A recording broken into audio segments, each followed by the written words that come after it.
Order. Senators will be in their seats. The clerk will call the roll. Alley, Baumgartner, Billinger, Bowers, Clays, Corson, Dietrich, Dahl, Erickson, Fag, Faust-Godot, Francisco, Gossage, Haley, Hawk, Hildebrand, Holland, Holscher, Kirshen, Cluse, Longbine, Masterson, McGinn, Olson, O'Shea, Peck, Peterson, Petty, Pittman, Pyle, Reichman, Steffen, Straub, Solentrop, Sykes, Thompson, Tyson, Ware, Warren, Wilborn. Senators and their guests, please rise and give prayerful attention to the chaplain.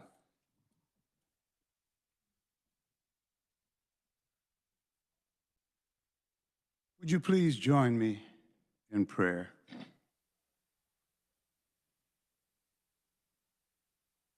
Lord God of heaven and earth, in Exodus chapter 33, verses 12 through 23, Moses wanted you to show yourself to him so he could be confident of your presence and support.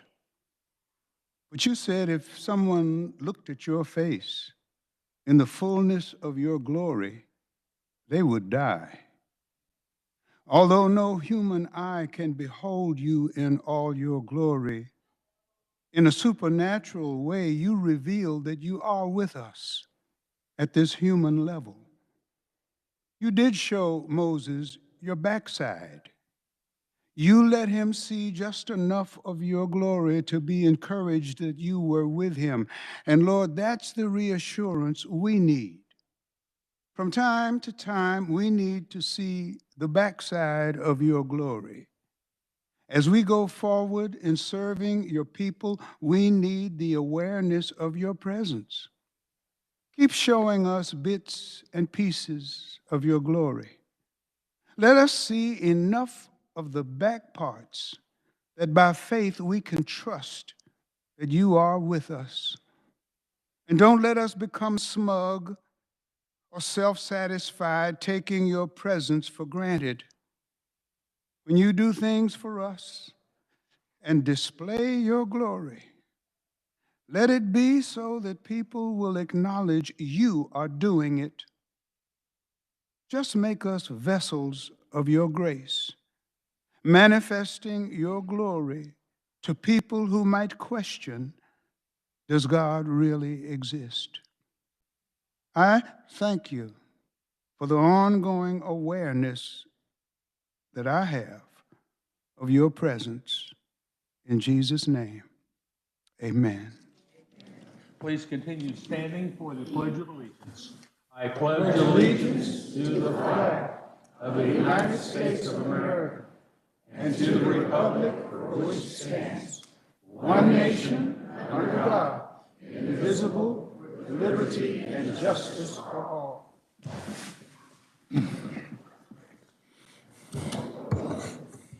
At this time, I would like to recognize the Kansas Chamber of Commerce in the East Gallery from all over the state of Kansas. Please stand and show our appreciation for them being here.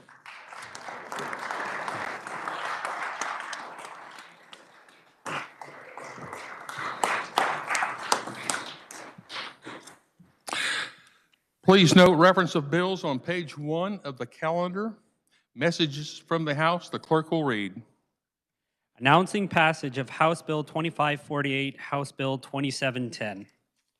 Announcing passage of House Bill 2462, House Bill 2466. Announcing passage of Senate Bill 2 as amended, Senate Bill 421 as amended.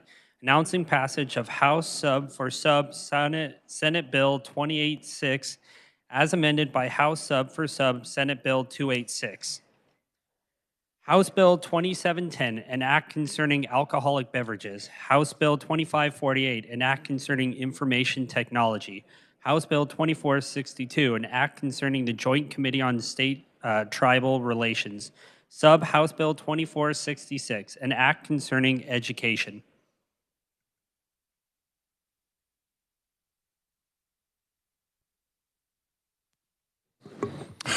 On consideration of motions to concur or non-concur, the chair recognizes the senator from Sherman, Senator Billinger. Thank you, Mr. Vice President. I move the Senate non-concur in the House amendments to Senate Bill 421 and request a conference committee be appointed. You have heard the motion. All in favor say aye. Opposed, no. Motion carried. The chair appoints as conferees on part of the Senate the senator from Sherman, Senator Billinger, the senator from Saline, Senator Clays, and the senator from Riley, Senator Hawk. Consideration.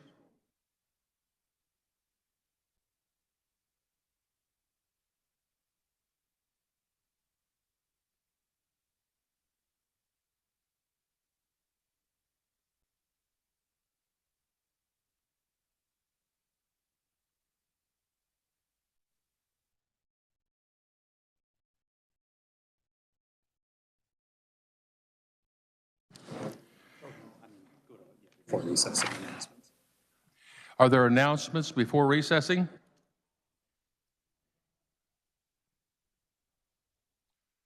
I do see Senator Olson here. Senator Olson, on a motion to concur, consideration of motions to concur or non-concur, the chair recognizes Senator from Johnson, Senator Olson.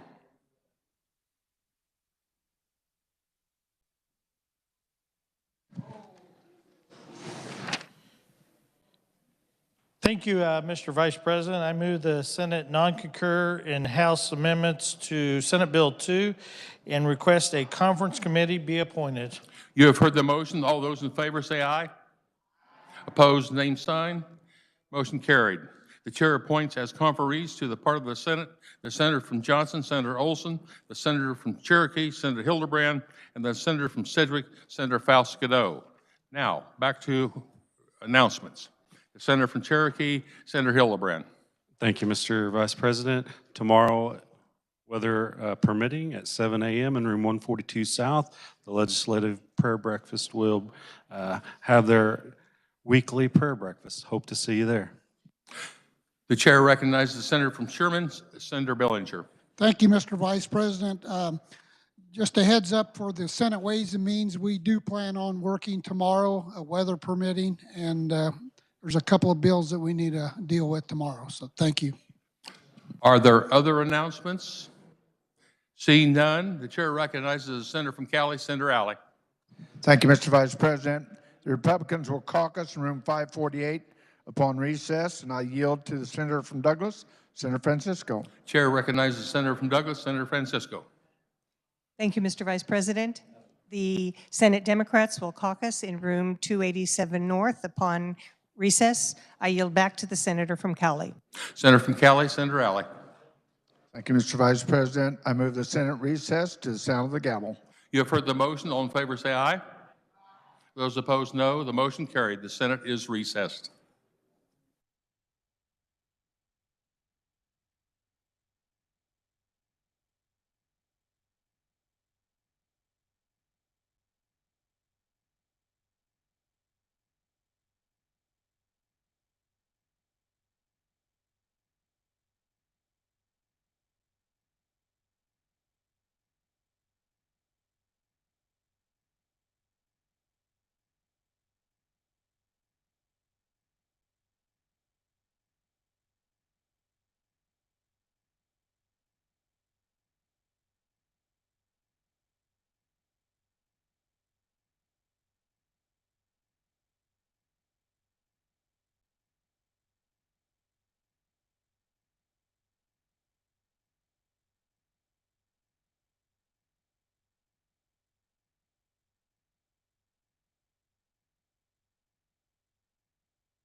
Morning. Senate will come to order.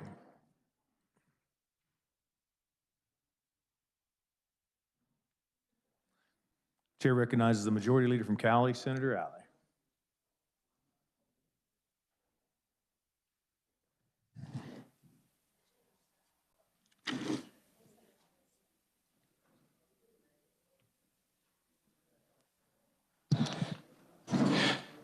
Thank you, Mr. President.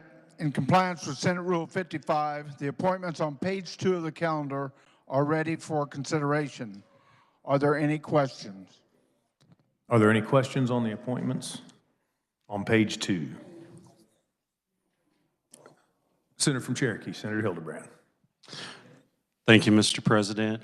No questions. I just wanted to give the rest of the body, I talked in caucus about the confirmation hearing and the process that went through on the public health and welfare. For our colleagues across the aisle, I think it's only fair that I let them know the process and what went through it and why Secretary Stanek came out with no recommendation. When we had the hearing, confirmation hearing, there were some, the way the process went, there was a motion to send out the confirmation favorably for the Senate to confirm. Then there was a substitute motion to not confirm. That died for lack of a second. Then there was another substitute motion to send out without recommendation, and that motion passed. I believe it was split. I think it was 3 voted against it and 4 or 5 voted for it. The reason, and I won't speak for members on the committee, I'll just give my perspective. The reason why I believe it came out from me, my perspective was there were some questions that I had asked, and I thought they were softball questions, and I wanted to give her an opportunity to see how she would respond. And my first question to her was, what would she have done different during the pandemic, knowing what she knows today, hindsight being 2020. She didn't give me an answer, a good answer, so it kind of concerned me a little bit. And then I followed up with another question about would she close churches? And she thought for a second, and she said that she would follow whatever state statute was. So that left me a little bit concerning, with a lot of concern, because my faith is very important to me. And I want to know that someone is not, whoever's going to be in that position, will not be one that will take that lightly and want to close churches or any other mandates that would jeopardize my freedom.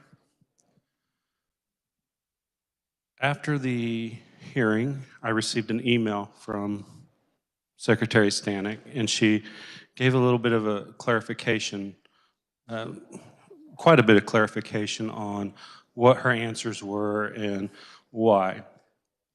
And I want to tell you, back up just a minute, before we broke from our committee, because it came out with no recommendation, I told Secretary Stanek, because one of the things she's always said every time I've had any conversation with her was that communication was very important.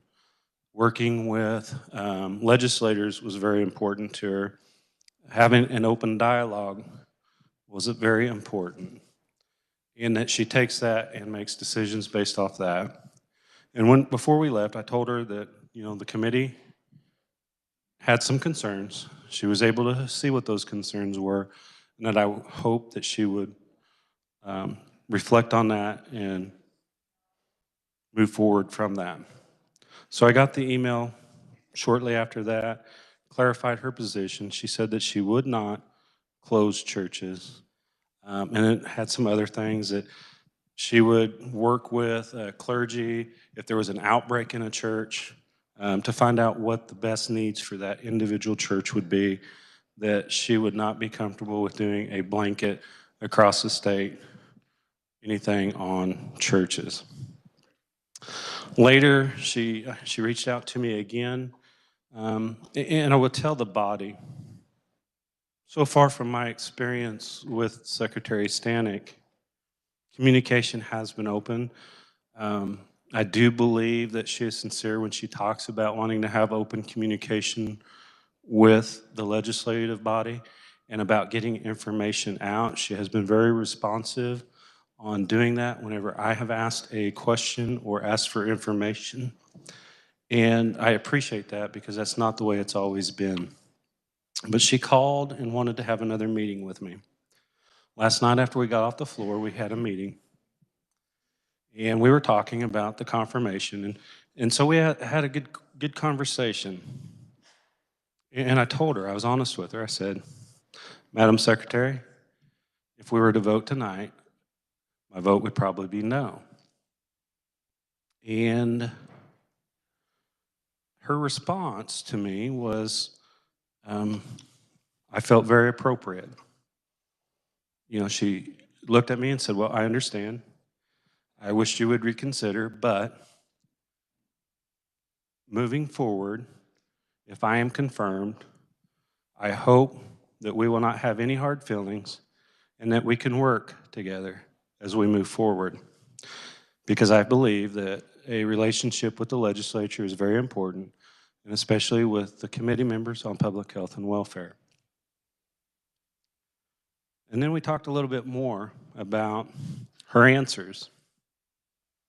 And her answer, you know, what she told me was, and I, you know, reflecting when you're in a committee and you're asking questions, they sound like really good questions and you don't really think about what the other person is thinking about. You just want to hear an answer. And usually the answer you want to hear. And after talking to her, I understood her position quite a bit more, a lot better than what I did before. She told me that she didn't feel comfortable saying something against her predecessor, that she would rather prefer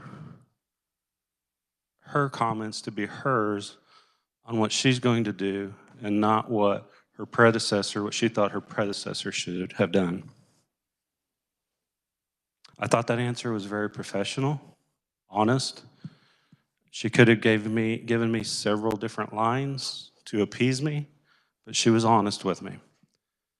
I appreciate that honesty. And for that, Mr. President, I will be voting yes on the confirmation of Secretary Stanek. Further question or comment? Senator from Johnson, Senator Warren. Thank you, Mr. President. I wanted to discuss for a moment the confirmation process regarding Angela Coble. She is a nominee and appointee for the Kansas Court of Appeals. I am chairman of Senate Judiciary Committee and presided over the confirmation hearing with our Senate Judiciary Committee, and wanted to explain just a moment for the body and for those following along online or in the gallery how the process went if they haven't watched the video yet or weren't watching live. And we opened the hearing, as we do, at least when I'm chairman of Senate Judiciary Committee. This was the 5th confirmation hearing that I have presided over in Senate Judiciary Committee, and I always open this way, informing those following along and, of course, the nominee that the business before the committee today is the consideration of the appointment by the governor of a person, the same stated the name of the person, as a judge of the Kansas Court of Appeals to serve subject to retention elections as set forth in statute. And the statute is KSA 20-3020 and provides this, because I think that it's important to talk about how the appointee got to the process, got to the hearing. The statute provides that any vacancy on the Court of Appeals is filled by appointment by the governor with the consent of the Senate. The clerk of the Supreme Court is required to give notice to the governor of any vacancy, and the governor accepts applications for the appointment and submits an appointee to the Senate for confirmation. To be qualified for appointment, the person shall have been regularly admitted to practice law in the state of Kansas and engaged in the active and continuous practice of law as a lawyer, judge of a court of record or any court in this state, full-time teacher of law in an accredited law school or any combination thereof for a period of at least 10 years prior to the date of appointment. Since that statute, KSA 20-3020, became effective in 2013, the appointment and consent procedure has been used 9 times, like I said, 5 times while I have been Senate Judiciary Chairman.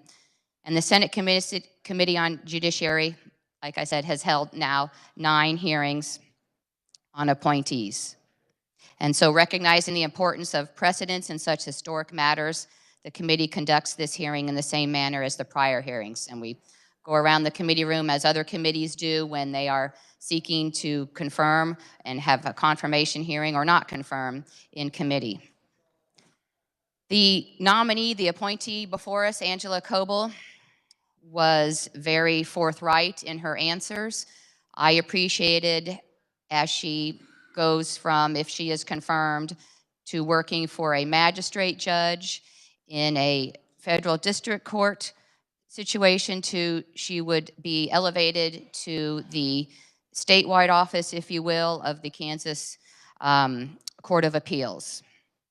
And I think listening to the committee questions, very respectful, and she was very persistent in getting to meet, I believe, with all the committee members and probably most members of this body sitting in the chamber today. If not all of them, I don't know. And I think the questions were aimed at, they always are aimed at this when I talk to a Court of Appeals nominee or appointee. And again, we have conducted 5 hearings while I have presided over the committee. And it's this: I think that committee was looking for a textualist person, and it's just a fancy way to say, I suppose, someone who believes that we, the legislature, we write the laws down for a particular reason, and we write them down with the intent that they be followed. And we intend them to be followed by including the judges who sit on our Court of Appeals, and quite frankly, on our highest court in Kansas, the Kansas Supreme Court. We believe that they are obliged to follow the law and what it actually says, rather than what they wish that it said or what they think it should said, or their own particular sense of justice or morality. And while we may call them justices, they're not really in the justice business, they are in the law business. And they ought to apply the law as it's written. And if they desire, or if achieving justice in a case requires a change in the law, then the people must elect new lawmakers to make that change in the law. And it should come through this body, the legislature, not through the judicial branch.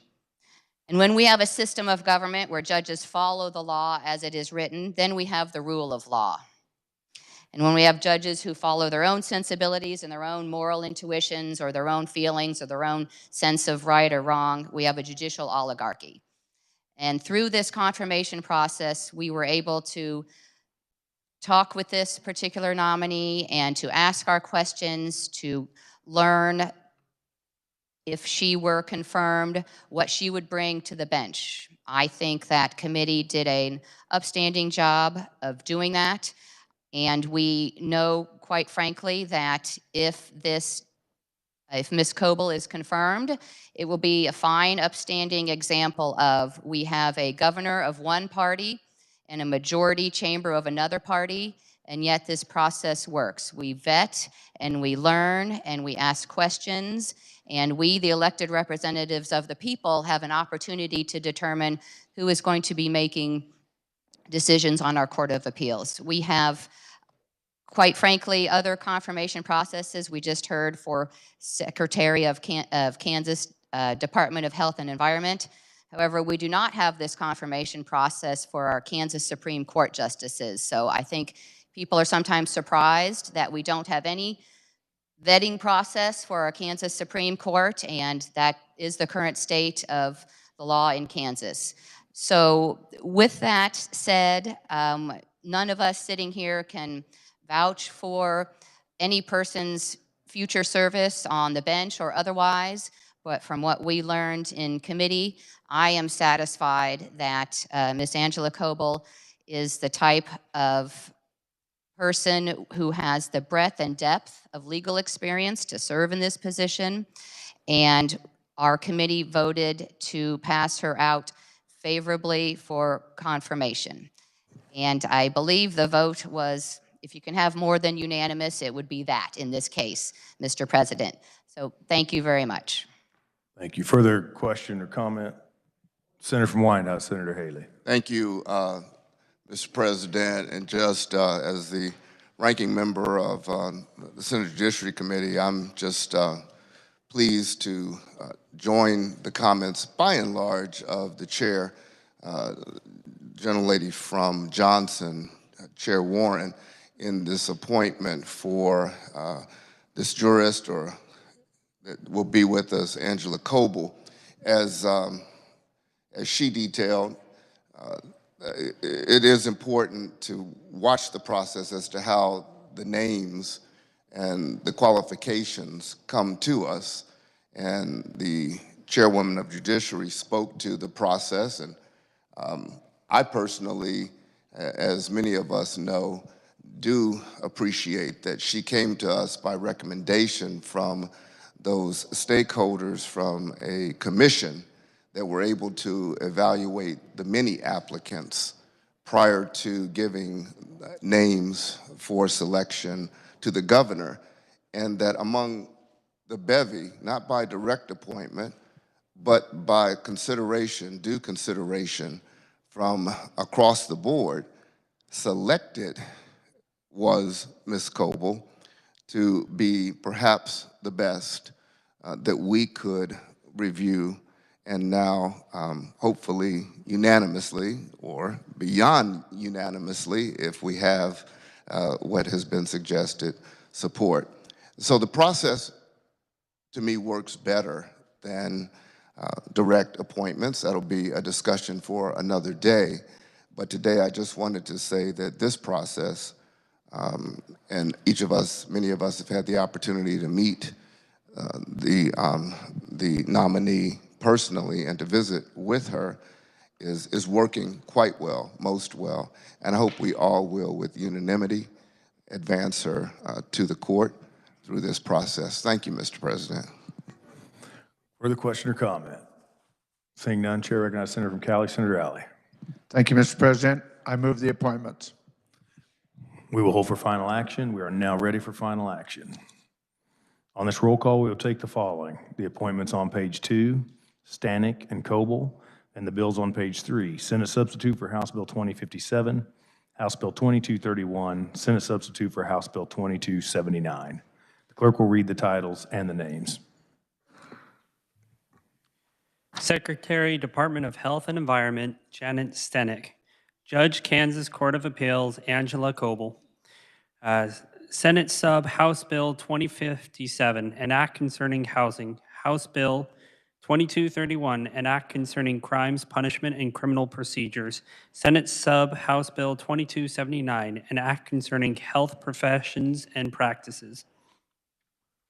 Clerk will call the roll.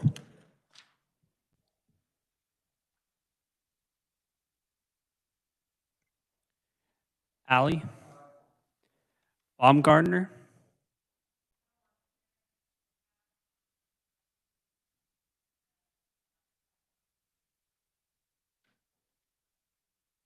Billinger.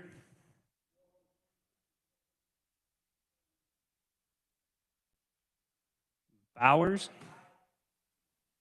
Clays. Horson.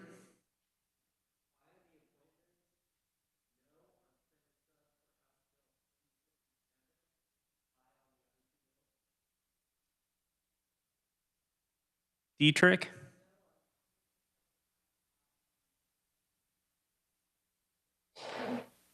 Dahl.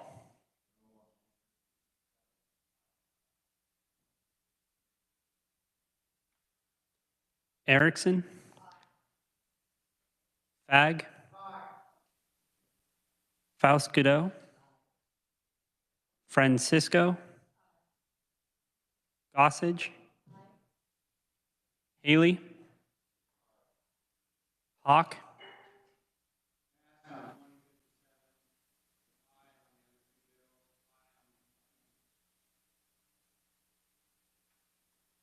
Hildebrand. Holland.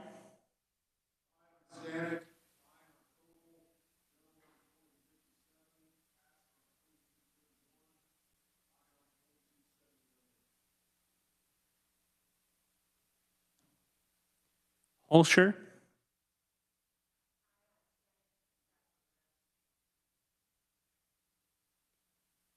Kirshen,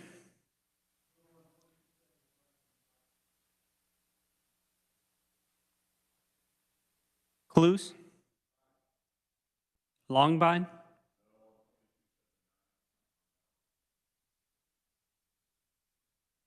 Masterson,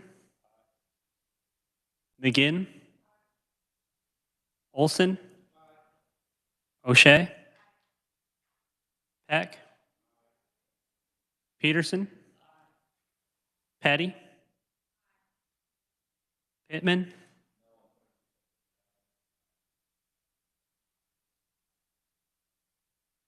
Pyle, Reichman,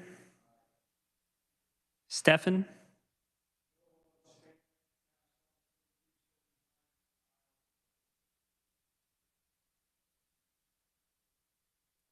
Straub,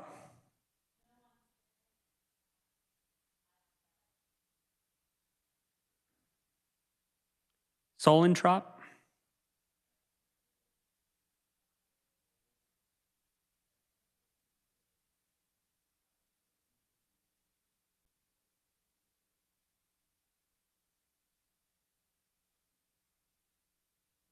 Sykes,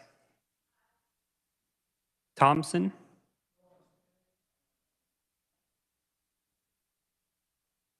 Tyson, Ware,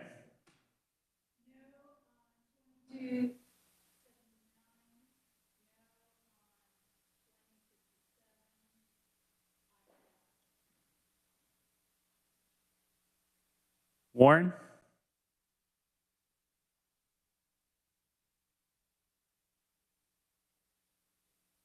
Wilborn,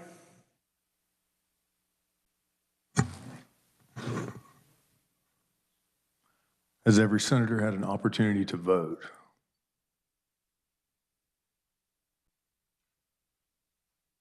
Does any senator wish to explain their vote?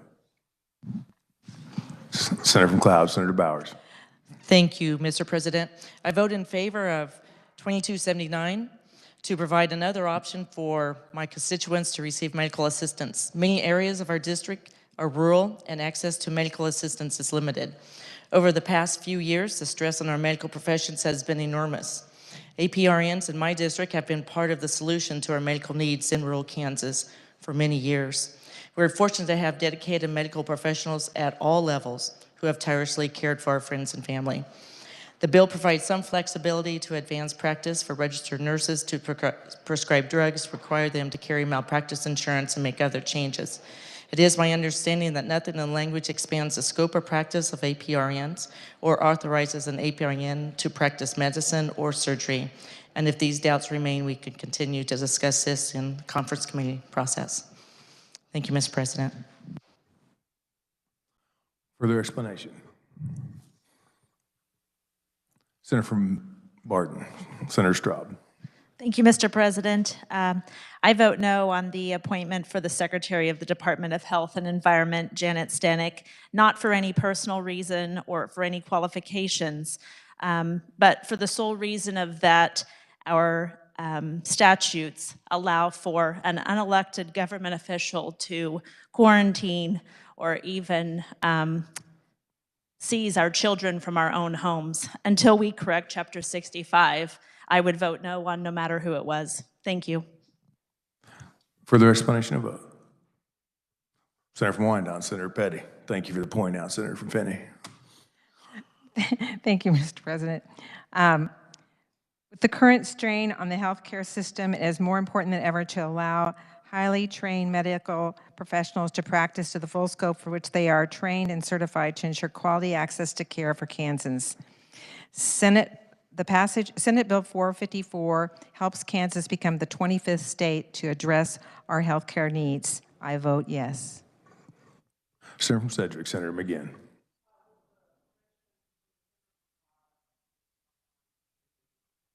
So ordered. Senator from Lynn, Senator Tyson. Thank you, Mr. President. I'd like to change my aye to nay on Stanek. Thank you.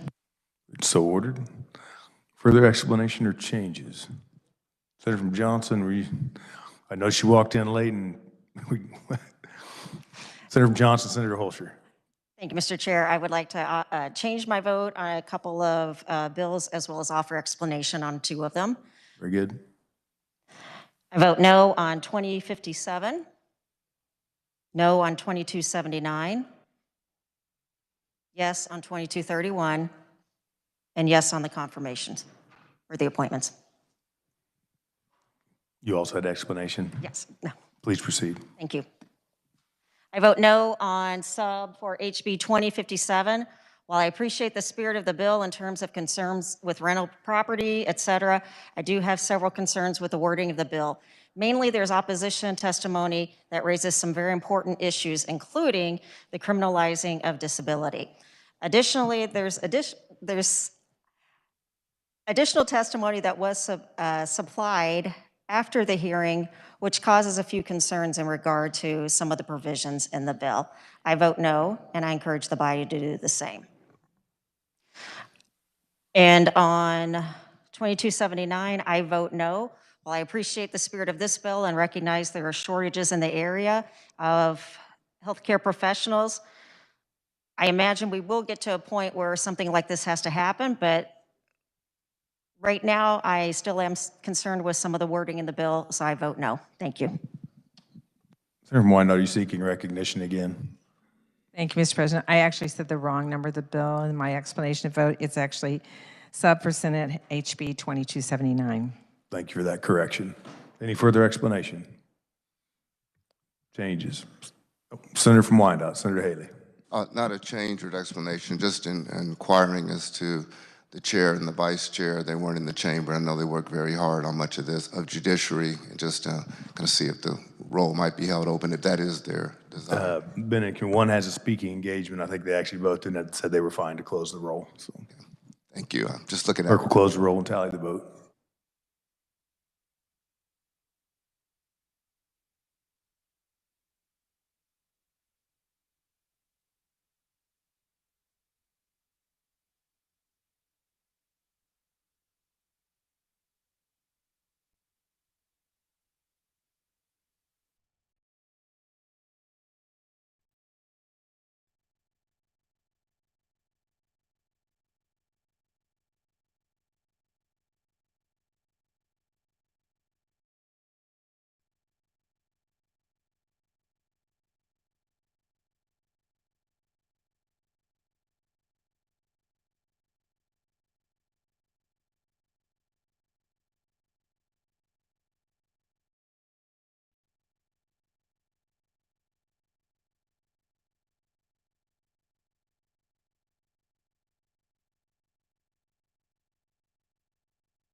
Thank you. 29 having voted in favor and 6 opposed to House Bill 2057. 36 having voted in favor and 0 against House Bill 2231. 30 having voted in favor and 7 against the passage of House Bill 2279. 38, well, we'll close it right there. These measures having reached their constitutional majority are hereby declared passed. 38 having voted in favor and none against the appointment of Angela Coble. 32 having voted in favor and 5 against the confirmation of Janet Stanek. These members having reached the constitutional majority are hereby declared confirmed. Chair recognizes the Senator from Cali, Senator Alley. Thank you, Mr. President. I move the Senate resolve itself into the Committee of the Whole for consideration of bills on the calendar under the heading of General Orders. You've heard the motion. All those in favor say aye. Opposed, no. Motion passes.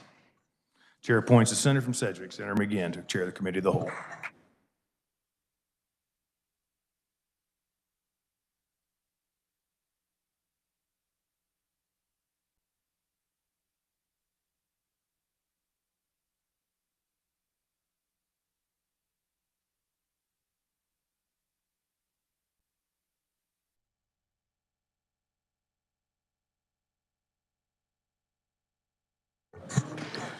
Senate, having resolved itself into the committee of the whole, will now consider those items listed on the calendar under the heading of general orders. We'll now turn our attention to House Bill 2560. Chair recognizes the senator from Sedgwick, Senator Kirshen, to explain the bill. Thank you, Madam Chairman. The House Bill 2560 is actually about 2 agricultural programs that are sunsetting or close to sunsetting, and we extended the sunset dates on those. The first one was the Water Right Transition Assistance Program, and that was due to sunset July 1st, 2022. What those folks do is they go into a declining precipitation or water source area, and they help the area maintain conservation for water projects and water to consume. So the second program is fertilizer and feeding program from and pesticide program, all in the Department of Agriculture. Their sunset was due on July 1st, 2023. We changed that to July 1st, 2028. With that, I'll stand for questions. Are there questions for the senator from Sedgwick? Seeing none, Senator, you may close. Thank you, Madam Chair. I move when the committee rises and report House Bill 2560 favorable for passage. You've all heard the motion. All those in favor say aye. Opposed, no. Motion carries. This time, we'll turn our attention to Senate Bill 418. For the purposes of explaining the bill, the chair recognizes Senator from Johnson, Senator Olson, and to also accept the committee report or adopt the committee report. Thank you, Madam Chair. I move the adoption of the committee report. You've heard the motion. All those in favor say aye. Opposed, no. Motion carries. You may continue. Thank you, Madam Chair. What this bill does, the governor, secretary of state, or other executive branch officers cannot enter into agreements on the election. And it's a pretty simple one-page bill, so without express coming to the legislature or the LCC, with that, I'll stand for questions. Are there questions for the senator from Johnson? Chair recognizes the senator from Johnson, Senator Corson. Thank you, Madam Chair. Question for the carrier. Can you talk about how this bill came about in the sense of, did the state enter into one of these consent decrees, and was that the motivation for the bill? And if so, could he explain what that was in regards to? Senator from Johnson. I believe there was one entered into. I believe we heard testimony on that. I don't have my testimony right in front of me, but my understanding we did. I think this is good policy. The legislature is in control of election law, so I think it's always good when the legislature is part of the process. And so I think this is just all good around policy, passing this to make sure the legislature's party of any agreement that's passed either by the governor or the secretary of state, that it has knowledge of what's going on so they can bring it to the committee, or if the legislature's not in session, they can bring it to the LCC. Senator from Johnson, Senator Corson. Thank you, Madam Chair. That really didn't answer my question. My understanding, though, is that we did enter into a consent decree based off that the state was in violation of the National Voter Registration Act, and that we agreed to come into compliance with that. I think that was a good thing, because what that did is, one, it brought us into compliance with federal law, and two, entering into that consent decree actually saved us the time and the legal expense of having to go to court and litigate this for years and spend taxpayer dollars in litigation. So I actually think the ability of the governor in this instance to enter into that consent decree was a good thing that saved the state money in the end. Senator from Johnson, would you like to respond? I think this is also something that's come up in other states, and so I see this as now the legislature has a part of that and has a say in any consent agreement by having to bring that to the legislature. or the LCC. So I think this is government working better. Senator from Johnson, Senator Corson. Who are the proponents for this bill? Senator from Johnson, Senator Olson.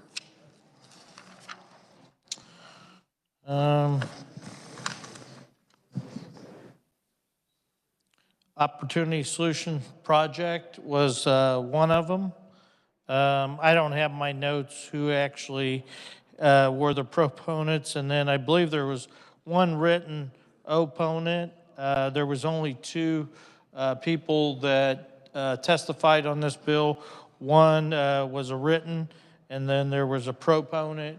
Again, I think this is good policy. I think this allows the legislature to have a say in a consent decree like this when the governor or Secretary of State's entering into this stuff that could change election laws, or I think it's important the legislature has say so, and the committee passed the bill out. So, Senator from Johnson, Senator Corson. Is Opportunity, who is Opportunity Solutions Project? Senator from Johnson, Senator Olson. We have many people that testify in our committee. I don't go and get every entity's name or where they're located, and I don't see what that has to do with the bill. To me, this is good policy. This gives legislature oversight over whoever the governor, whoever the Secretary of State is. It allows them to be in the process. So, Senator from Johnson, Senator Corson. Does the chair know if is Opportunity Solutions Project, is that even a Kansas organization? Senator from Johnson, Senator Olson. I don't spend time researching the people that come to testify to my committee. I take every person on both sides of each issue, or all sides. I believe they're there to push, give testimony of their expertise. We have many people that come from out of state, even out of the country, to testify on bills. There's groups on both sides of the aisle that come from out of state that testify. And so we listen. We try to pass good legislation. As I stated before, I think what this bill does, this brings the legislature into the process. Once we're gone and we're not here in session, as we've seen over the last few years, this brings us back into the process where Secretary of State or the governor, could be the same party or opposite parties, it brings the legislature back in to the discussion of that decision. And so I see this being important for the legislature to be part of them decisions. Senator from Johnson, Senator Corson. So Opportunity Solutions Project is a Florida-based special interest group. Were there any Kansas proponents of this bill? Senator from Johnson, Senator Olson. Madam Chair, I don't know if we're debating who a proponent of the bill was, or if we're debating the bill. I've answered questions on the bill.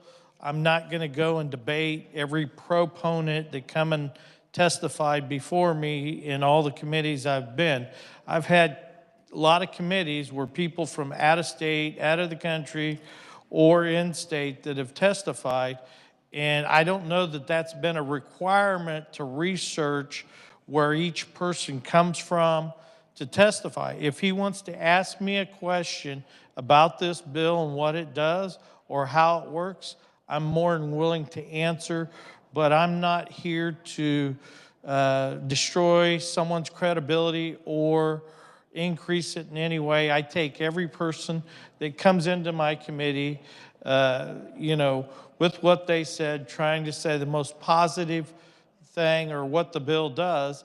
And, you know, I have people on the other side as well that I disagree, but I believe they're trying to give testimony to the best of their ability. So I'm not going to sit here and debate where someone's organization's registered or out of. I don't know that, don't research it, but I will tell you, I like this bill. I think when I'm not here, it allows my leadership to be part of what the Secretary of State and what the governor's doing with the election laws. As we got an election coming up, I think this is a pretty important bill. Senator from Johnson, Senator Corson. Thank you, Madam Chair. You know, one of the reasons that I think I'm asking so many questions is that the testimony is not available online on the website. I wasn't able to do my own research. Normally I would have done that, but none of the testimony from the proponents or opponents was available online. There's actually no testimony from the entire session from the Committee on Federal and State Affairs available anywhere on the Kansas Legislative website. So neither myself nor the public was able to look at any of the testimony on this bill or on any single bill that's come out of the Committee on Federal and State Affairs this entire session. So I feel like I feel like the body is really unprepared to hear this bill because none of us could see any of the testimony that was given on this or any other bills. My understanding from a number of groups was that the notice of the hearing was not properly posted on the bill page of the Kansas Legislative website. So a lot of groups have reached out and said that they did not even know that this hearing was happening, so they weren't able to provide opponent testimony to this bill. So I'm going to make a motion that we send this back to committee for that reason, and because I want to give the body a chance to get all of this testimony online for this bill, for all the others, so we can more thoroughly understand what happened in committee, what the proponents were, who they were, who the opponents were, what was said, because I think absent that, we're really kind of flying blind on this bill, and I really don't feel like I was able to get good answers to any of my questions from the carrier. So with that, I would move to send this bill back to committee. Thank you.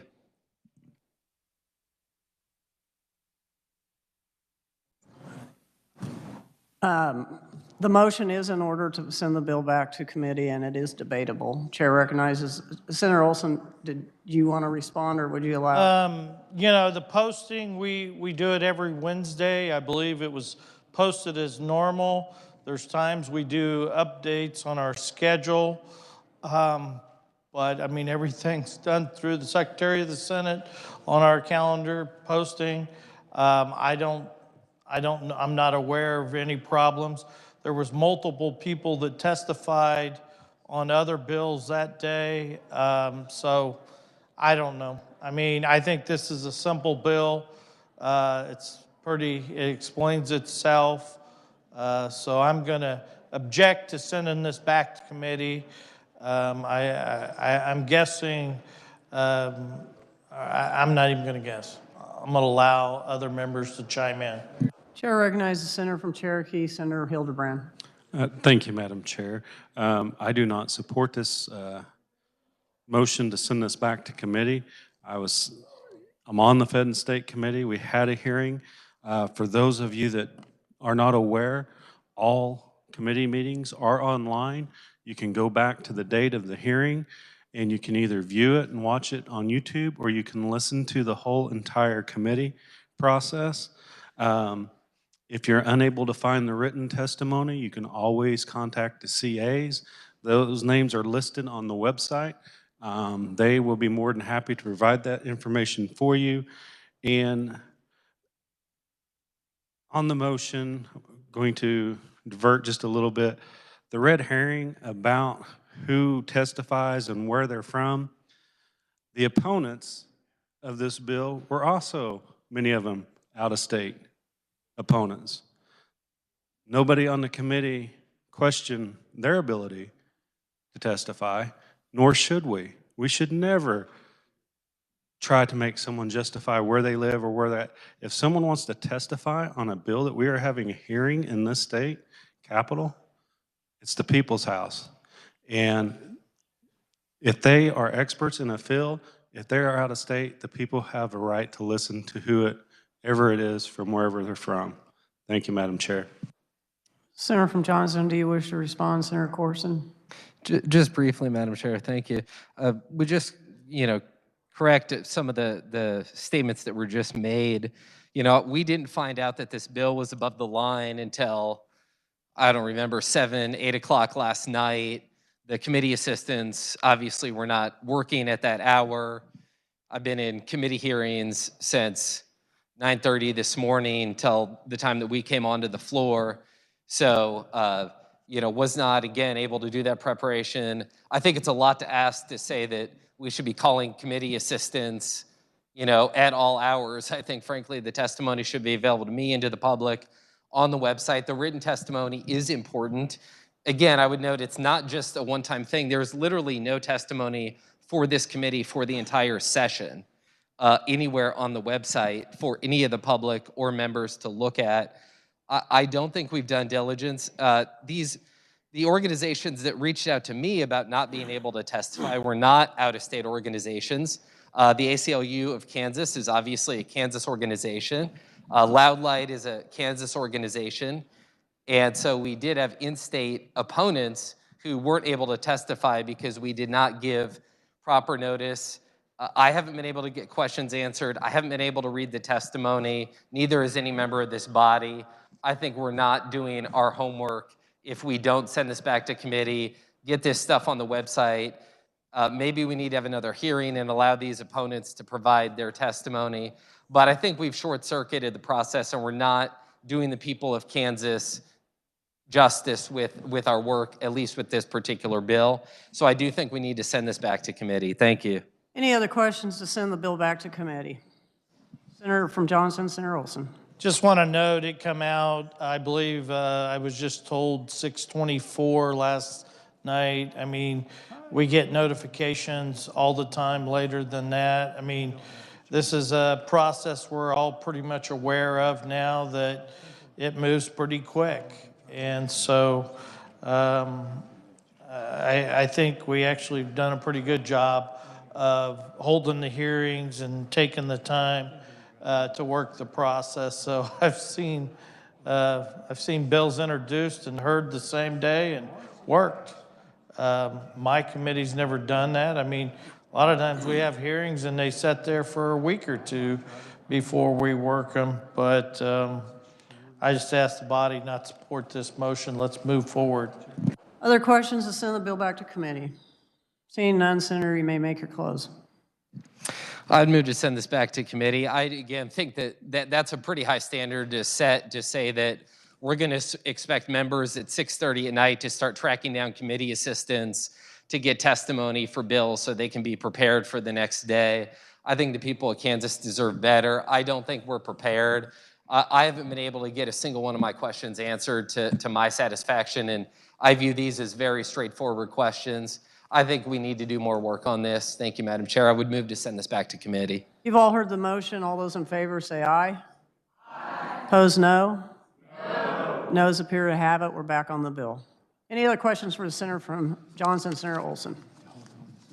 Chair recognizes Senator from Sedgwick, Senator Fasco.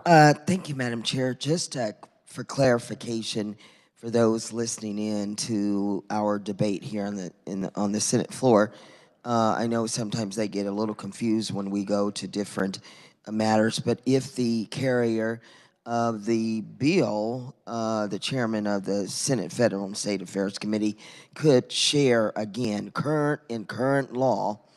I think we all passed legislation to do what the governor is currently allowed to do in our absence. And then if he could just clarify current law and then what exactly this legislation is saying we would want to do moving forward if this legislation were to pass. Thank you, Madam Chair. Senator from Johnson. Yeah, this bill's really a pretty simple bill.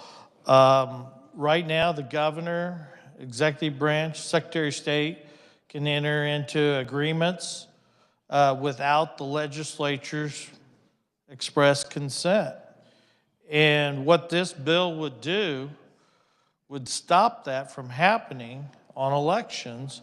When we're not in session, while we're in session, they have to bring it to the legislature. When we're not in session, they have to bring it to the LCC. There's members of both parties on the LCC, the House and Senate. I think in our world, this is being more transparent than less.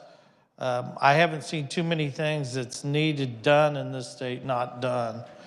And I think it's better when the legislature, it's their job to write the laws on election laws, is it part of it.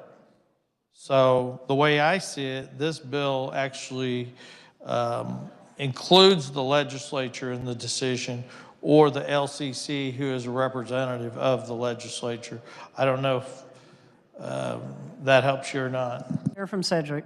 Thank you, Madam Chair. So with that point made, to be real inclusive and to we don't have a crystal ball of what's going to happen and when it's going to happen, a major disaster or a pandemic or anything of that nature. Would the senator from Johnson be willing to say not only that when we're not in session that the LCC would make those decisions? Would we also want to add in there that in the event that those members aren't available for some reason, that in a case of extreme emergency, that the governor, whoever that governor might be you, Madam Chair, but whoever that governor might be, that they would have that opportunity to make that decision in the absence of the LCC and if we weren't in session. Thank you, Madam Chair. Senator from Johnson. I think I stated what the bill does, and you know, once again, I believe it brings the legislature into the process. I think it makes it more broadly, it's more transparent when you've got the legislature or the Secretary of State or the governor working together on decisions. And so I think what this bill is more policy, bringing the legislature into the decision making, especially when we're not in session.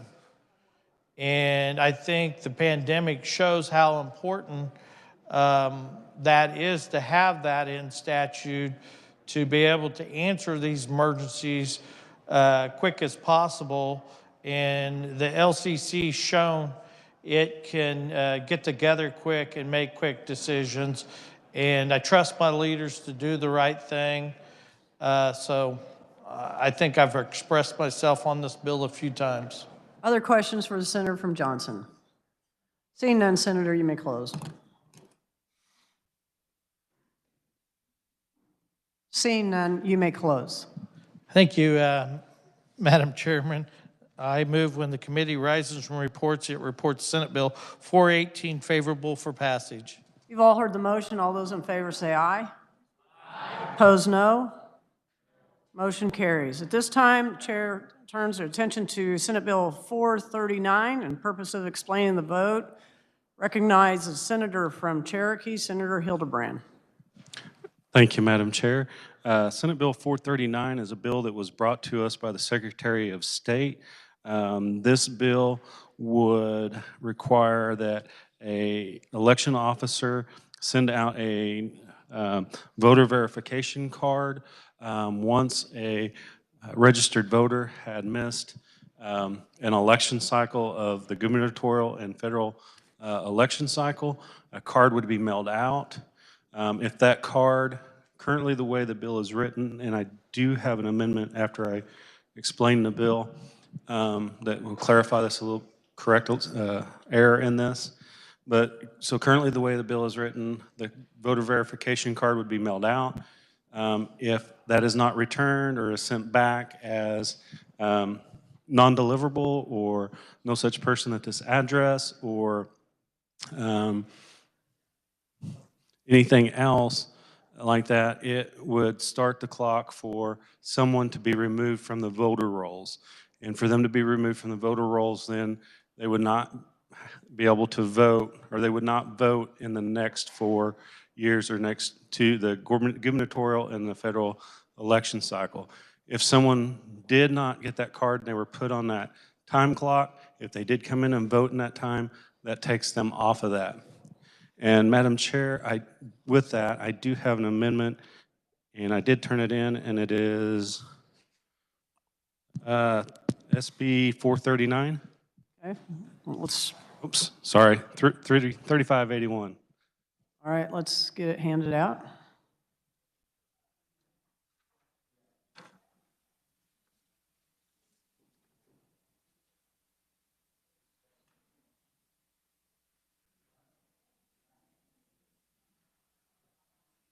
Would you like to have the amendment read, or would you like to explain it?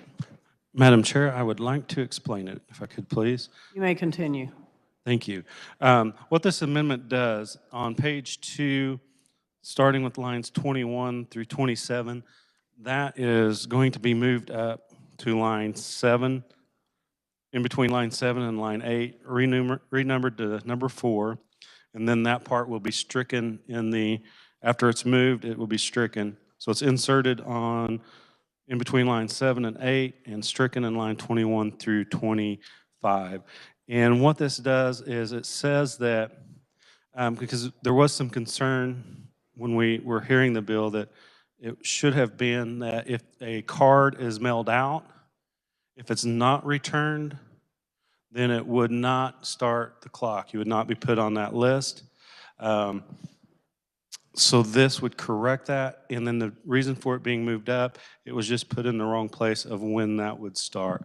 And with that, Madam Chair, I will stand for questions. Questions on the amendment? Chair recognizes the senator from Sedgwick, Senator Fasco. Thank you, Madam Chair. Just a clarification on the Hildebrand amendment.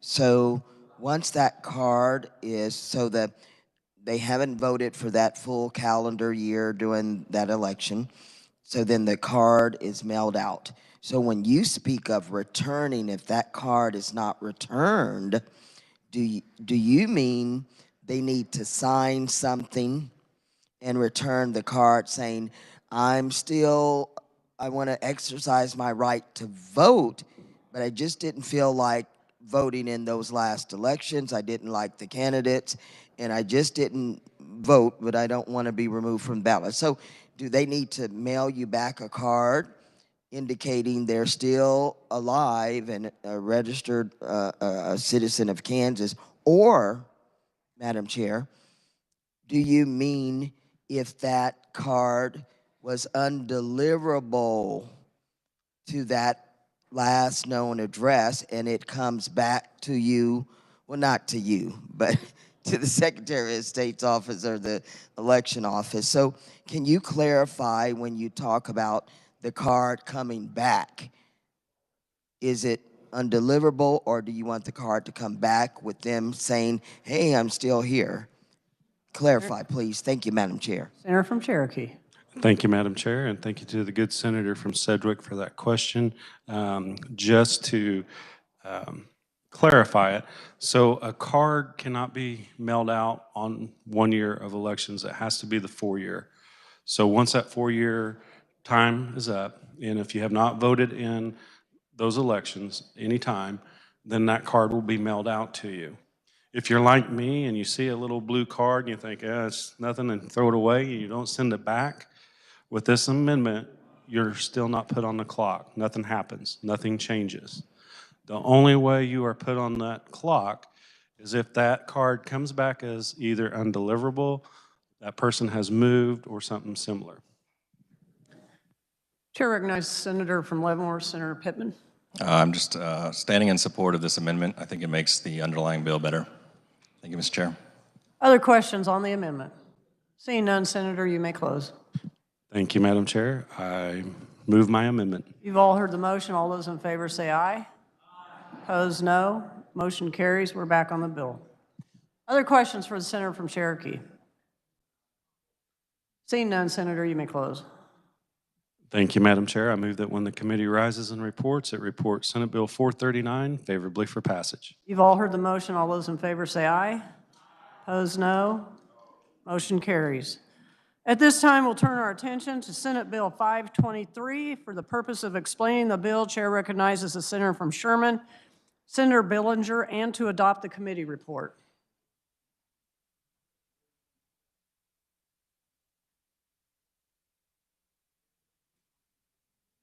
Thank you, Madam Chair.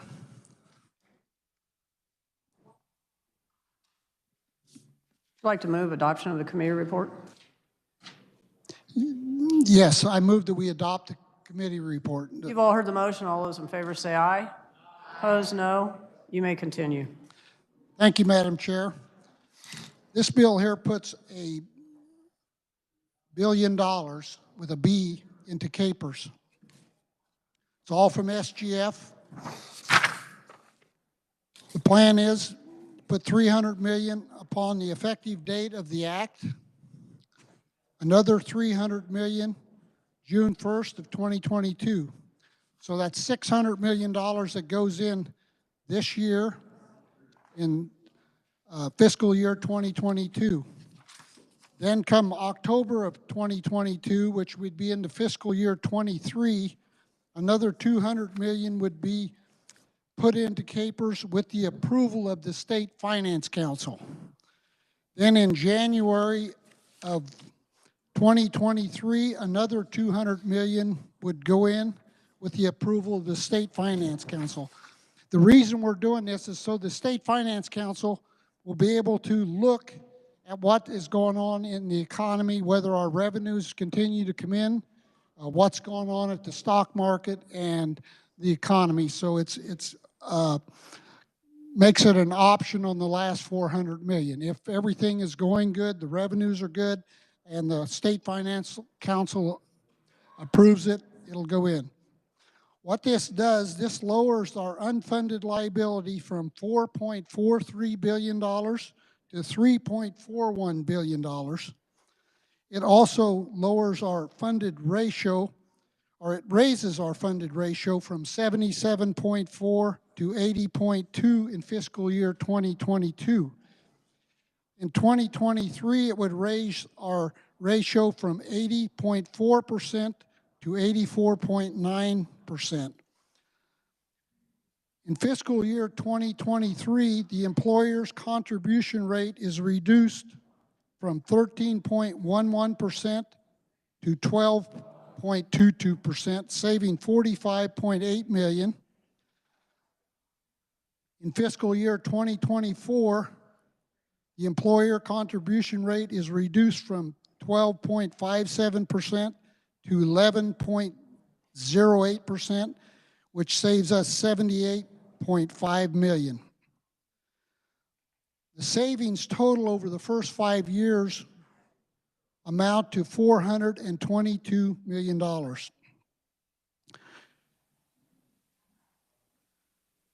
We currently put about, the payment currently is $753 million. So once we start down the trajectory, fiscal year 24 lowers our payment from 753 to by 78.5 million. In 25, it lowers our payment amount by 82 million. In 2026, it lowers our payment by 84 million.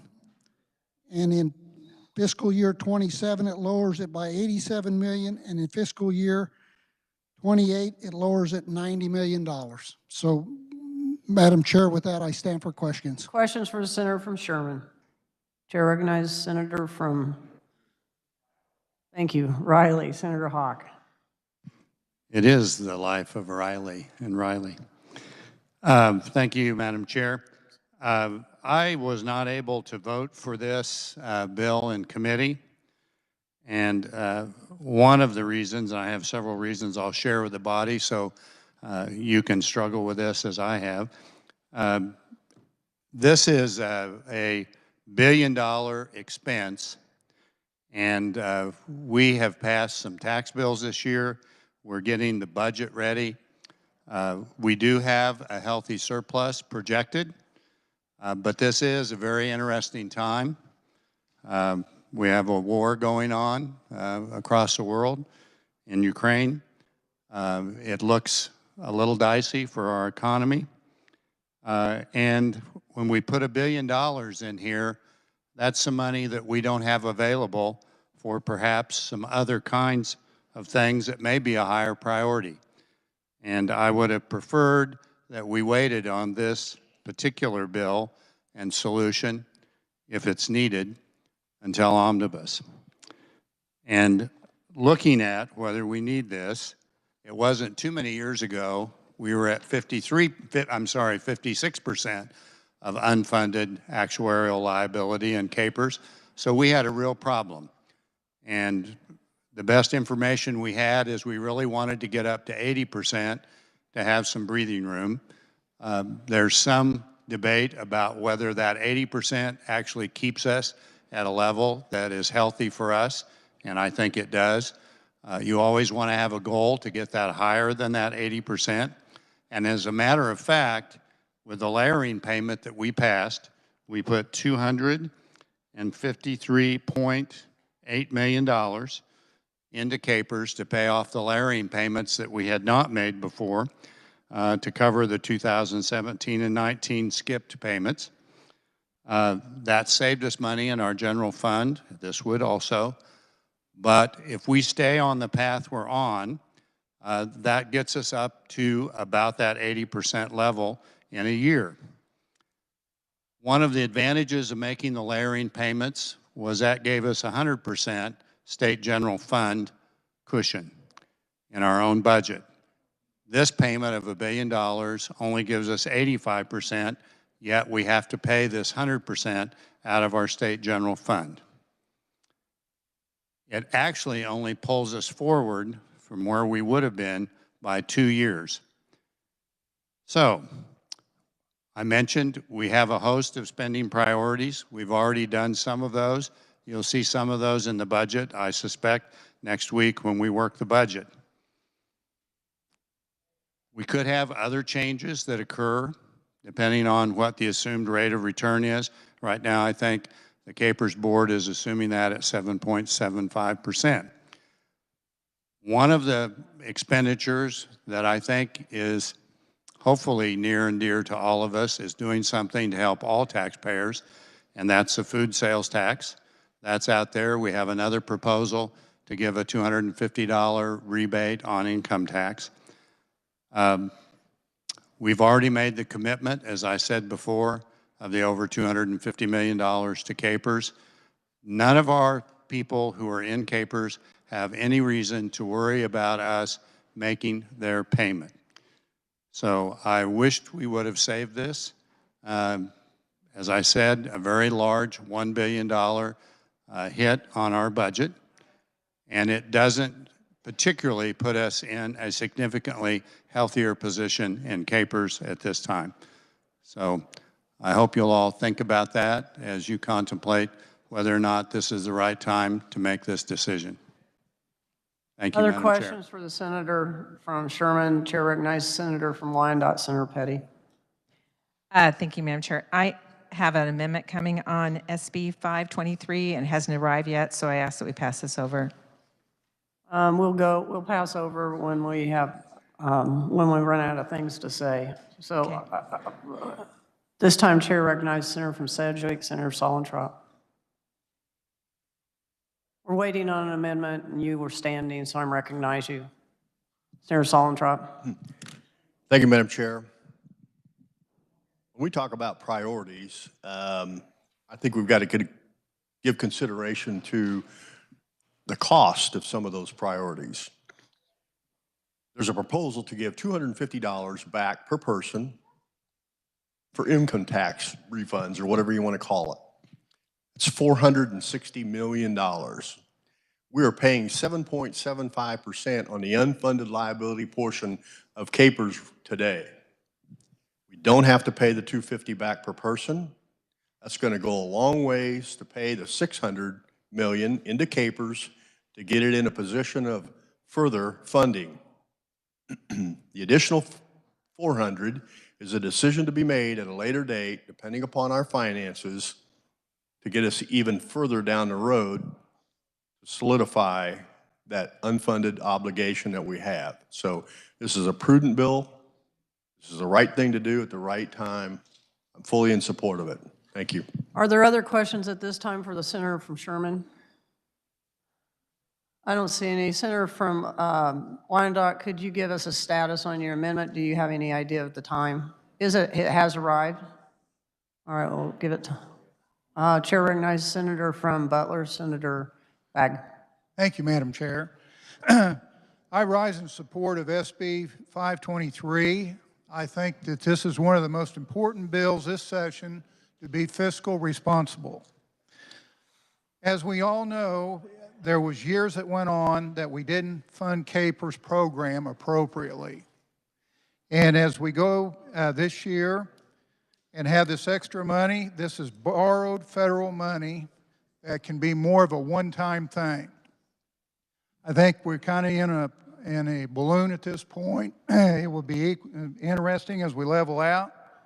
But I think this has got to be a great way that we can all go home. This is the one bill that we can all be proud of. And I think this is a great way to be financially responsible to our citizens of Kansas. And I think that by paying this down, the rate 0.75, I don't know a better way to spend that. And I think that there's a lot of thought went into this, and I think it's a great bill. Thank you. Senator from Wyandotte, has your amendment been turned in? Yes, it has. Are we, okay, we have copies now, so go ahead, Yes. please. It's S 3604. Okay, we'll wait till they hand them out. Has been turned in.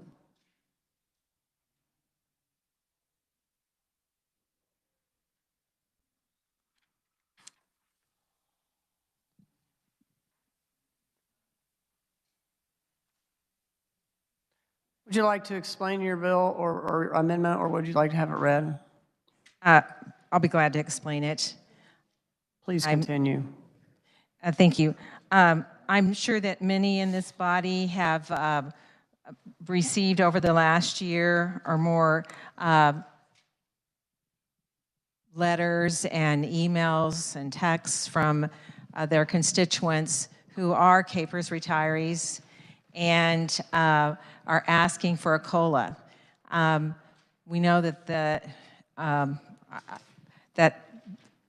that carries a continual price tag that adding onto our CAPERS liability, but in the past, on some occasions, and it's been the last time was in the 90s, we did a 13th check that went out to all CAPERS retirees. And so that's what this amendment is. It's a 13th check. And the 13th check would actually be, as our the chairman of Ways and Means spoke to about this, the bill that's before you, Senate Bill 523, which is going to be paid out or paid for in 4 different payments. So this 13th check would come out of that first payment. We would, a 13th check is about $155 million. That first payment is $300 million. So this is an opportunity if you, if you think it's important to put more money into CAPERS, even though we have paid off all the layering already, and we are now going beyond and really not increasing that much of the unfunded, or decreasing that much of the unfunded liability with the $1 billion investment. But we would, with the 13th check, be answering that request from so many of our constituents who have provided service to our state in many, many different ways and through many different occupations. They're your constituents, they're my constituents, they're already all over the state, and they contribute to our economy to a large extent. So this would, and we talk about, you know, having a strong ending balance and wanting our citizens to benefit from it, this certainly is a way. So that's the amendment. Senator from Sherman, would you like to respond or have others respond that seek recognition at this time? Yeah, I'd like to respond, ma'am. You may continue. Thank you, Madam Chair. You know, COLA has been brought up every year since I've been here. I mean, we were talking COLAs 10 years ago when the unfunded liability was 56%. So it's nothing new. Yes, I think it would be important to try to help folks, and we always strive to do that. But the bottom line is this bill here with the plan would save us, we put in $1 billion, and in the first 5 years, it'll save us $422 million. And here's part of the problem. When we don't put in the right amount of funding, time value money. Last year, the returns were over 25%. And I think we need to make sure that we are very, very sound in capers before we start paying a COLA. And I oppose this, and I think hopefully if we stay on track with continuing to put extra one-time money in here, pay our bills, I think it's way more important than sending somebody a COLA checks. Thank you, Madam Chair. Senator from Wyandotte, do you wish to respond or allow others seeking recognition to speak? I have nothing to say at the moment. What was that? Would you? No comment. Thank you. Chair recognizes Senator from Lyons, Senator Longvine. Thank you, Madam Chair. This particular topic of a COLA has been discussed extensively this year, starting with the joint Capers Investment Pension Committee during the interim of which I served as Vice Chair, currently serve as Chair of the Capers Committee in the Senate. The interim committee discussed a COLA extensively with Mr. Conroy from Capers. We even asked for a recommendation from the Capers board on a COLA, which we eventually received. The Capers board voted that they would be in favor of a COLA if it was paid for somewhere else, which I didn't assume was a very strong recommendation. I currently have 2 COLA bills within my committee. One has a $3.4 billion fiscal note. The other one is in the hundreds of millions. In working and looking at those bills, we didn't see a way that we could afford to do those bills. I think we all need to remember that Capers is a defined benefit program, and it is defined from the day you go to work. There has never been a COLA that has been actuarially determined within Capers, and so anything that you do with a COLA needs to be paid for up front. And if I heard the senator from Leavenworth correctly, this would be a $300 million number year one, and then $150 million each year after that. Is that correct? Question is to the chair, to the carrier of the bill. Carry the amendment, please. Carrier of the amendment. Thank you. Senator from Wyandotte. So, Madam Chair, I'm going to withdraw the amendment that we are discussing, and I have a new amendment.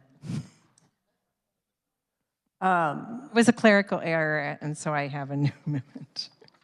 Do you have that amendment with you now, or are you waiting? I do. I do have the new amendment. Okay, we'll withdraw the amendment. Yeah, we'll be withdrawing the amendment. And do you have your amendment It's turned? S3606. All right.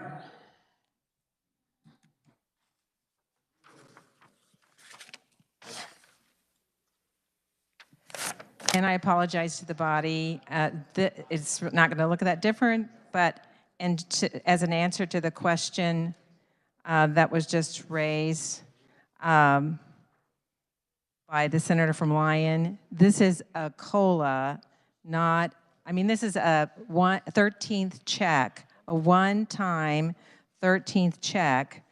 I know that many of us would like a COLA, and many of our constituents would as well, but this is a one-time 13th check, and as the underlying bill, which deals with $1 billion, this payment would come out of the first amount of the $300 million. So you would still have $155 million. So when we talk about putting more money into CAPERS, we would still be putting $840 million into CAPERS. And we would be providing all of our CAPERS retirees across the state with a 13th check. That's why I mentioned how we would be sharing the strong ending balance that we have with our CAPERS retirees all across our state, which is a reinvestment really in all of our local economies. So I would have asked you if you would like it read or like to explain it, but I think you just explained your amendment. So we're going to go back. Senator Longbine has sat down. We'll now turn our attention to the senator from Johnson, Senator Olson. Thank you, Madam Chair. This is a prime example how we get into these problems. You know, we're now in good financial times, or we've got some money in the bank, and we want to start spending. You know, here, last year, we just passed a bond issue of $500 million, and we passed a couple other bond issues the last several years to get CAPERS back in line and try to get it back funded at a proper level. We still have a large balance that we have to carry on the state's balance sheet that's obligated. So now we're going to go and dip into the kitty while we're trying to get this thing up to 80%, which will give us a little room, savings, and give us a little room on our annual contribution. Now we're going to go ahead and give, it's a defined benefit contribution. Now we want to give them another payment. I understand about inflation. Listen to some of the speeches I give the last 2 or 3 years in here, and it's going to get worse. But this is how it starts. Right now, we want to go ahead and we want to give a little more money out. This is expense. And what's that going to do to our funding? You know, we're going to be less funded by doing this. We're just spending our kids' money, and we just keep doing it. We keep going right down the same old path. We put the debt off, we don't fund it, or now we want to fund another payment. I don't know. To me, I'm not going to support this amendment, and I can't believe we're back here talking about giving an extra payment and spending this money while we're trying to get this thing back funded at 90 or 100%. I would like to see that someday, but I don't think we ever will, because as the state gets in better condition, the more we get it funded, we figure out ways to take the money and spend it. This is the problem with the politicians. We always just kick the can down the road and spend our kids' money, and that's what this is right here. Senator from Wyandotte, you wish to respond? I would just say that we're talking about the same amount of money. It's not an additional amount of money, what's been proposed in Senate Bill 523 is putting $1 billion into KPERS. And what this amendment does is take a portion of the first payment, $155 million one-time money. It is not taking money from our children, because if it was, then we wouldn't be doing the $1 billion. It's not spending what we don't have, because we have it. So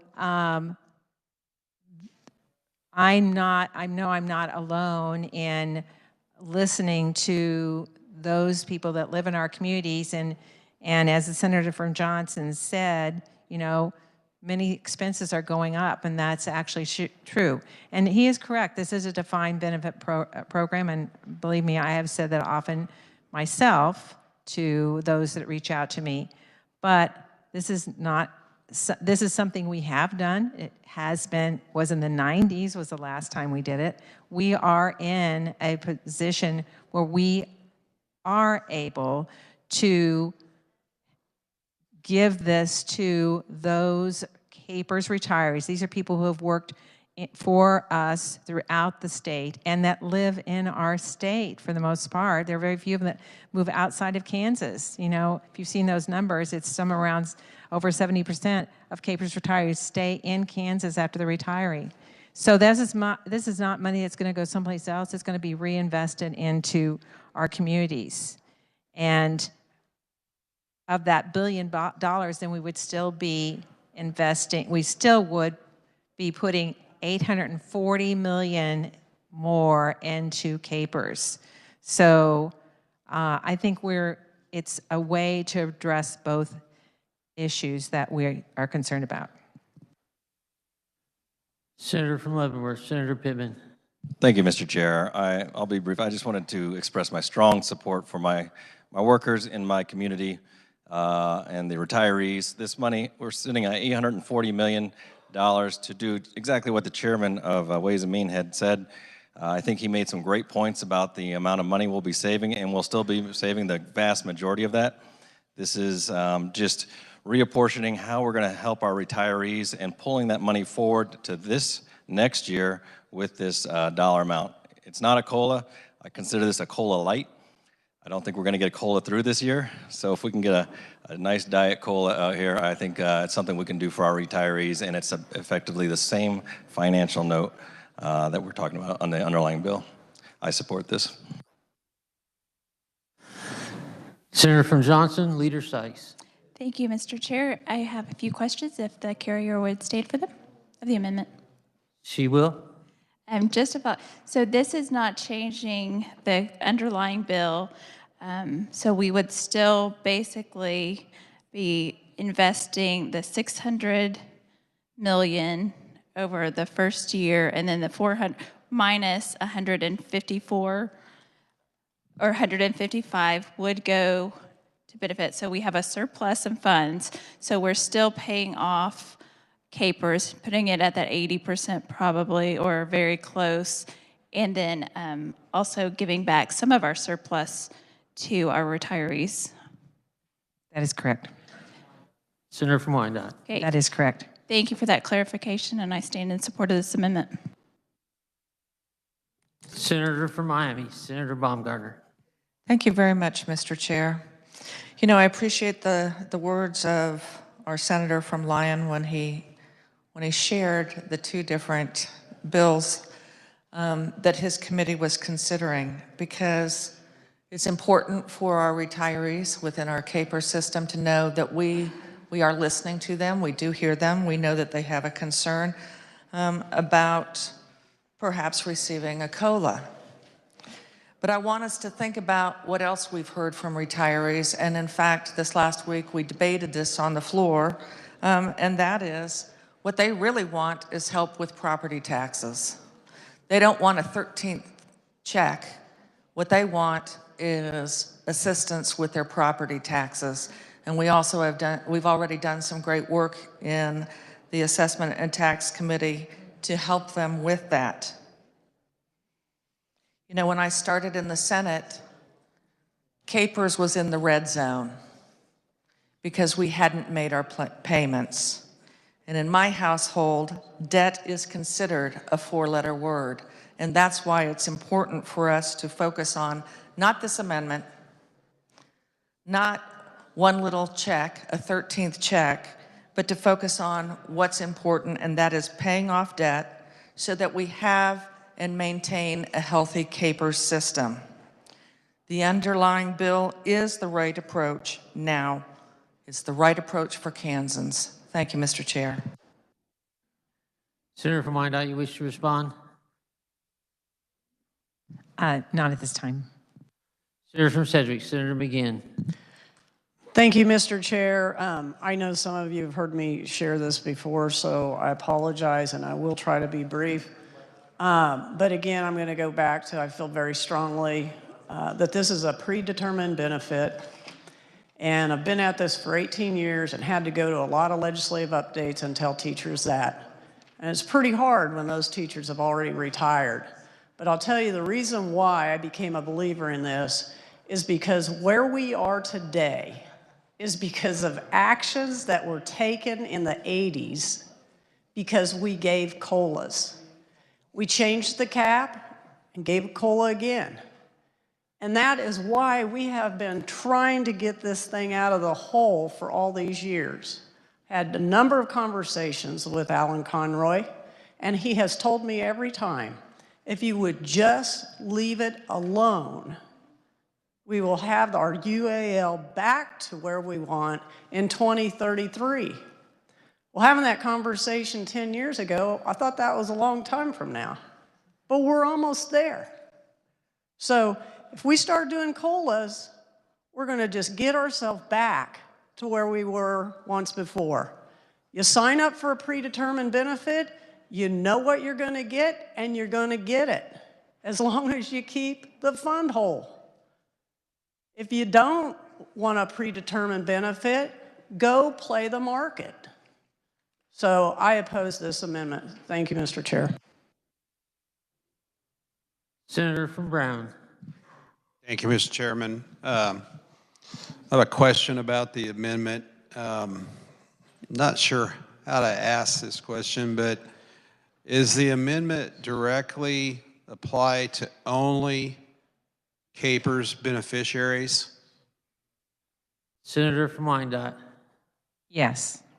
Mr. Senator Chairman, from Brown. thank you for that. Does the amendment in any way, how does the allocation take place? Is it based on the amount of their Capers retirement payment, or is it an equal check to every retiree of Capers? Senator from Wyandotte.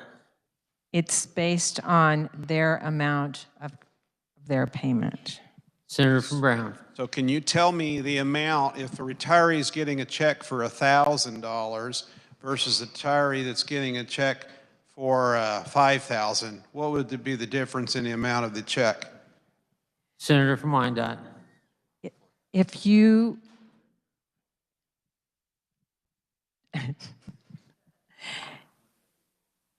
just a second, let me check something.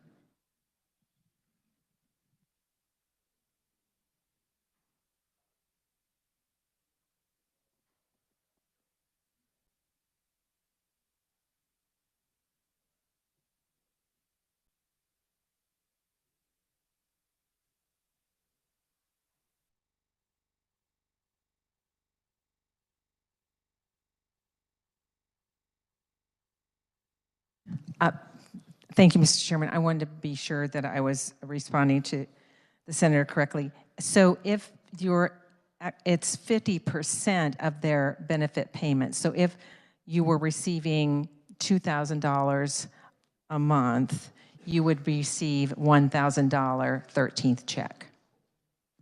Senator from Brown.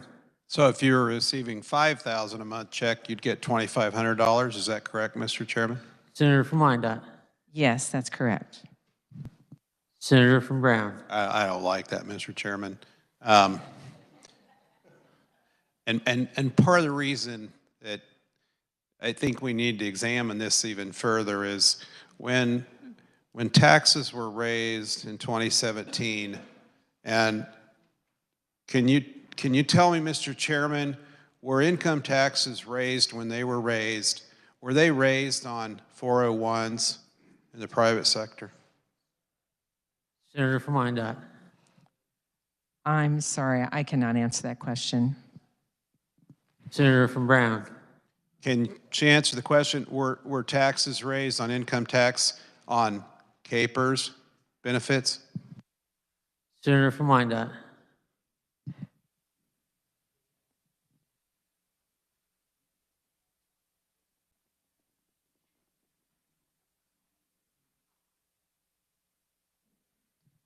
You pay taxes on your capers benefits, so if income tax is raised, then the tax would be raised. Unless you are retired, unless you were paid into capers prior to, I think it's 72. Senator from Brown. Maybe I better just simplify it. Do capers benefits, are they subject to Kansas state income tax? Senator from Wyandotte.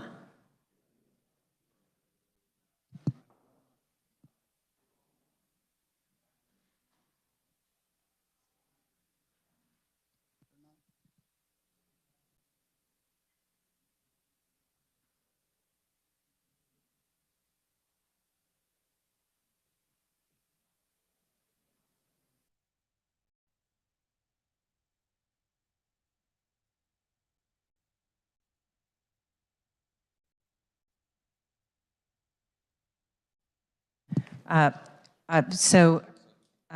capers employee pays his taxes going in, but not on the benefits coming out. Senator from Brown. Mr. Chairman, this amendment is for retirees who are receiving benefits. My question is, do those retirees that this amendment is aimed at, do they pay taxes on their current retirement payment? Senator from Wyandotte. On the benefits, no. Senator from Brown. Thank you. So, this amendment is offering a 13th check to beneficiaries who pay no state income tax, but does not offer a 13th check to other retirees in the state that are subject to income tax. Is that correct, Mr. Chairman? Senator from Wyandotte. I'm unsure of how to answer that, but so I can't say for other outside of the capers. Because this is dealing specifically with capers. Senator from Brown. So the answer is, Mr. Chairman, this amendment doesn't address sending any check back to the retirees in the state that are paying income tax on their retirement benefits.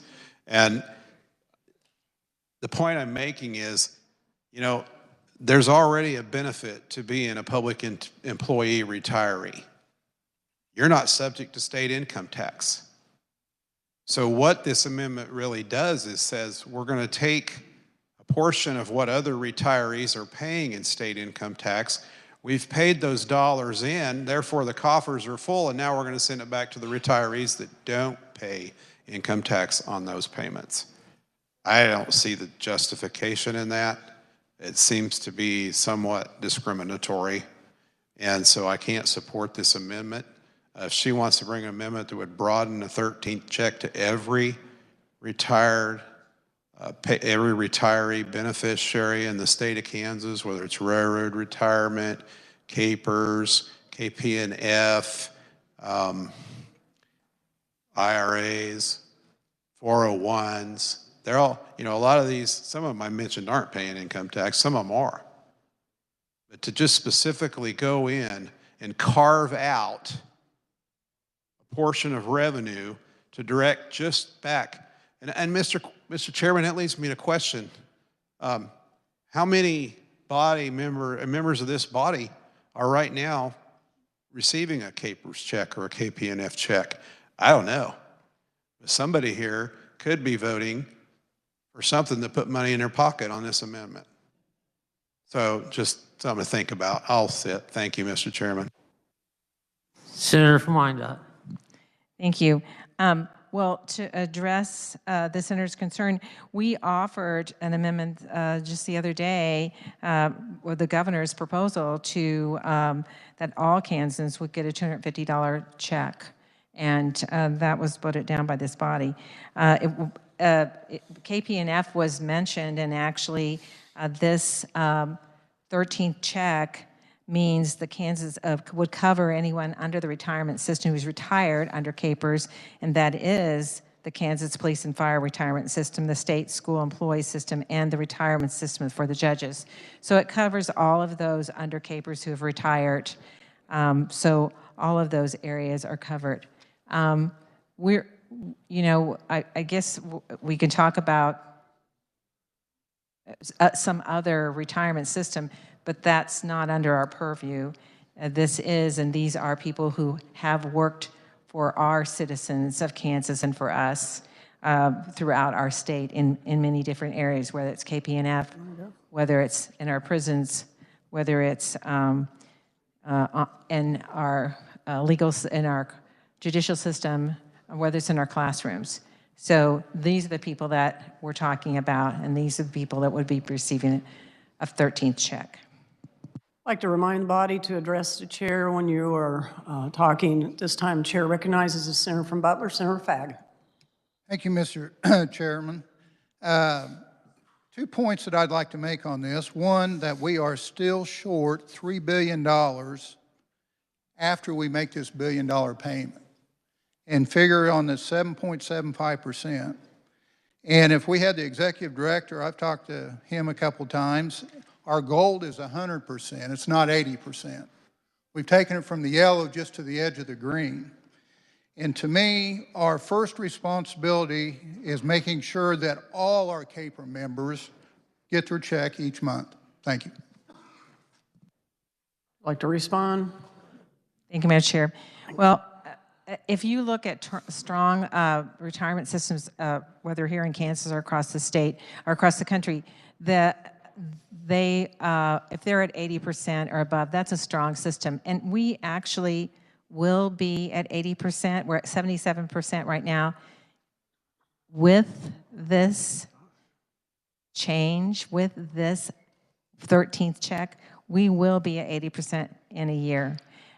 The amount of money that that has been talked about, that $1 billion that the Senator Sherman has brought forward, that's only going to reduce our liability by 2 years. So this is not making a major, in the scheme of things, of $1 billion.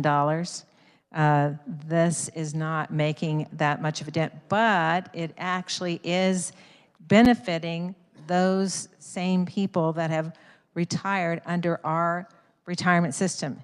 It's not lessening the strength of our system. We are still we are investing more money than we have as a body.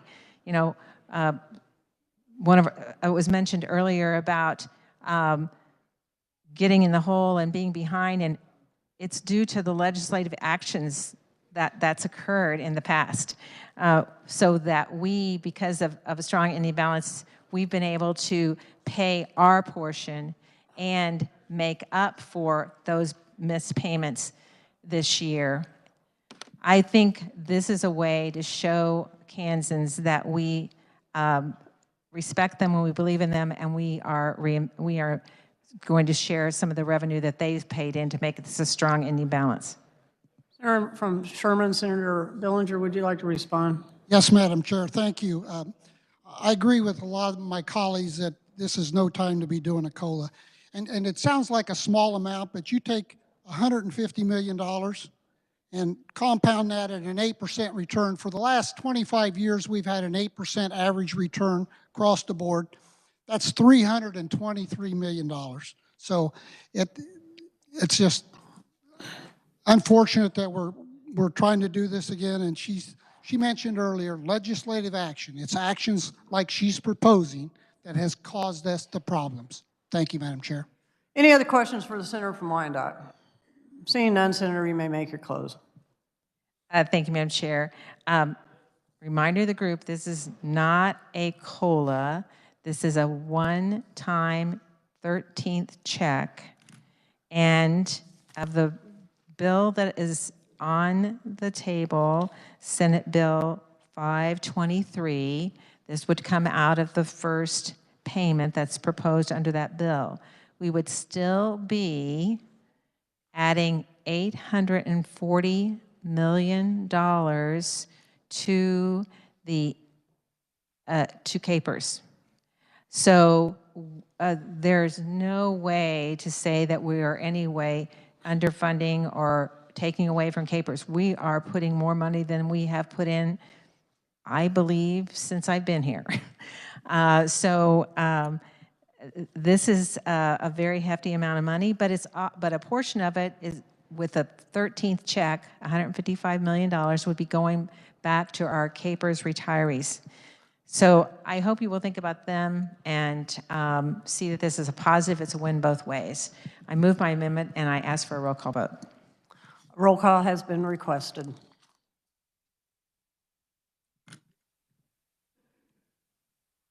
Seeing 5 hands, we will call for the roll call. Sorry, I missed something. Roll call's in order. Oh, okay. Is he there? Okay. All right, clerk will call the roll.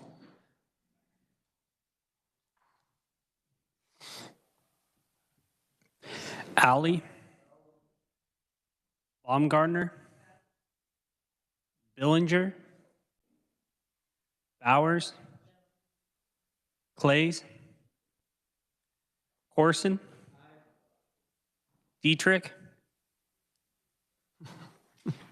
Dahl, Erickson, Fag, Faust Godot, Francisco, Gossage, Haley, Hawk, Hildebrand, Holland, Holscher, Gershon, Cluse, Longbine, Masterson, McGinn, Olson, O'Shea, Peck, Peterson, Petty, Pittman, Pyle,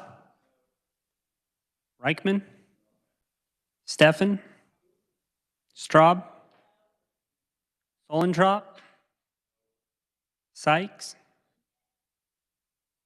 Thompson, Tyson, Ware, Warren, Wilborn. Has every senator had the opportunity to vote? Does any senator wish to change their vote? Oh, you haven't. I thought you had. I have voted. I know. I hadn't got to the next line. I think Senator Dietrich is on her way up, if you could hold the roll for her. Oh, okay, thank you. We will hold the roll. Does any senator wish to change their vote? Does any senator wish to explain their vote?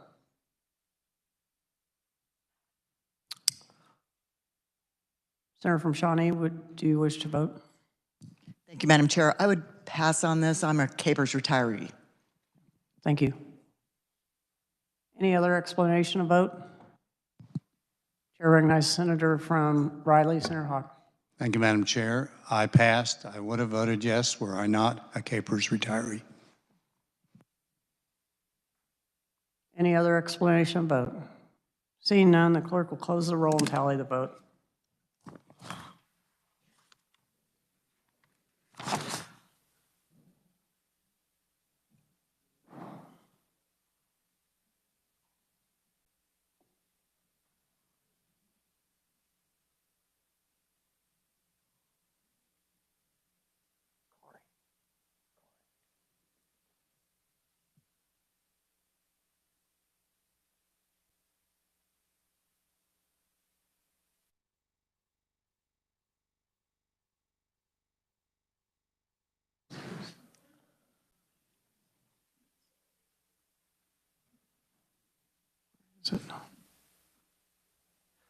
On a vote of 12 ayes and 26 nays, amendment fails. We're back on the bill. Chair recognizes Senator from Riley. Senator Thank you, Hahn. Madam Chair. I would like to make a motion to refer Senate Bill 523 back to Ways and Means for omnibus so that we would know what our total expenditures are, our revenues, and we would have the information from the consensus revenue estimation process. Questions on the motion? Senator from Sherman, Senator Billinger. Thank you, Madam Chairman, or Madam Chair. I would oppose this. We've worked this bill in Ways and Means, and the consensus of the committee was to pass it out favorably and run it across the floor, and I think that's what we need to do. Thank you. Any other questions? Senator from, you were up first, I think. Senator from Douglas, Senator Holland. Thank you, Madam Chair. I rise in strong support of the Hawk motion to send this back to committee. Let me tell you why. We are near the end of the regular session. By my simplistic mind, I think, a week from Friday, we're done, we're off the floor. With the exception of Senate Bill 282, some good property tax pieces that we've passed out, we really haven't done anything as far as tax relief for Kansas citizens. We haven't done anything. And we almost passed out Leader Sykes's one-time income tax rebate, but I guess that was too rich or something, or we were being too fiscally prudent. The point I'm trying to make, Madam Chair, is that you're talking about shifting $1 billion over to Capers. I know about all you now, but just, and believe me, I don't have billions of assets to manage like our good people at the Capers do. But when you look at the world events right now, the recession that will be oncoming, would you be buying into the market right now?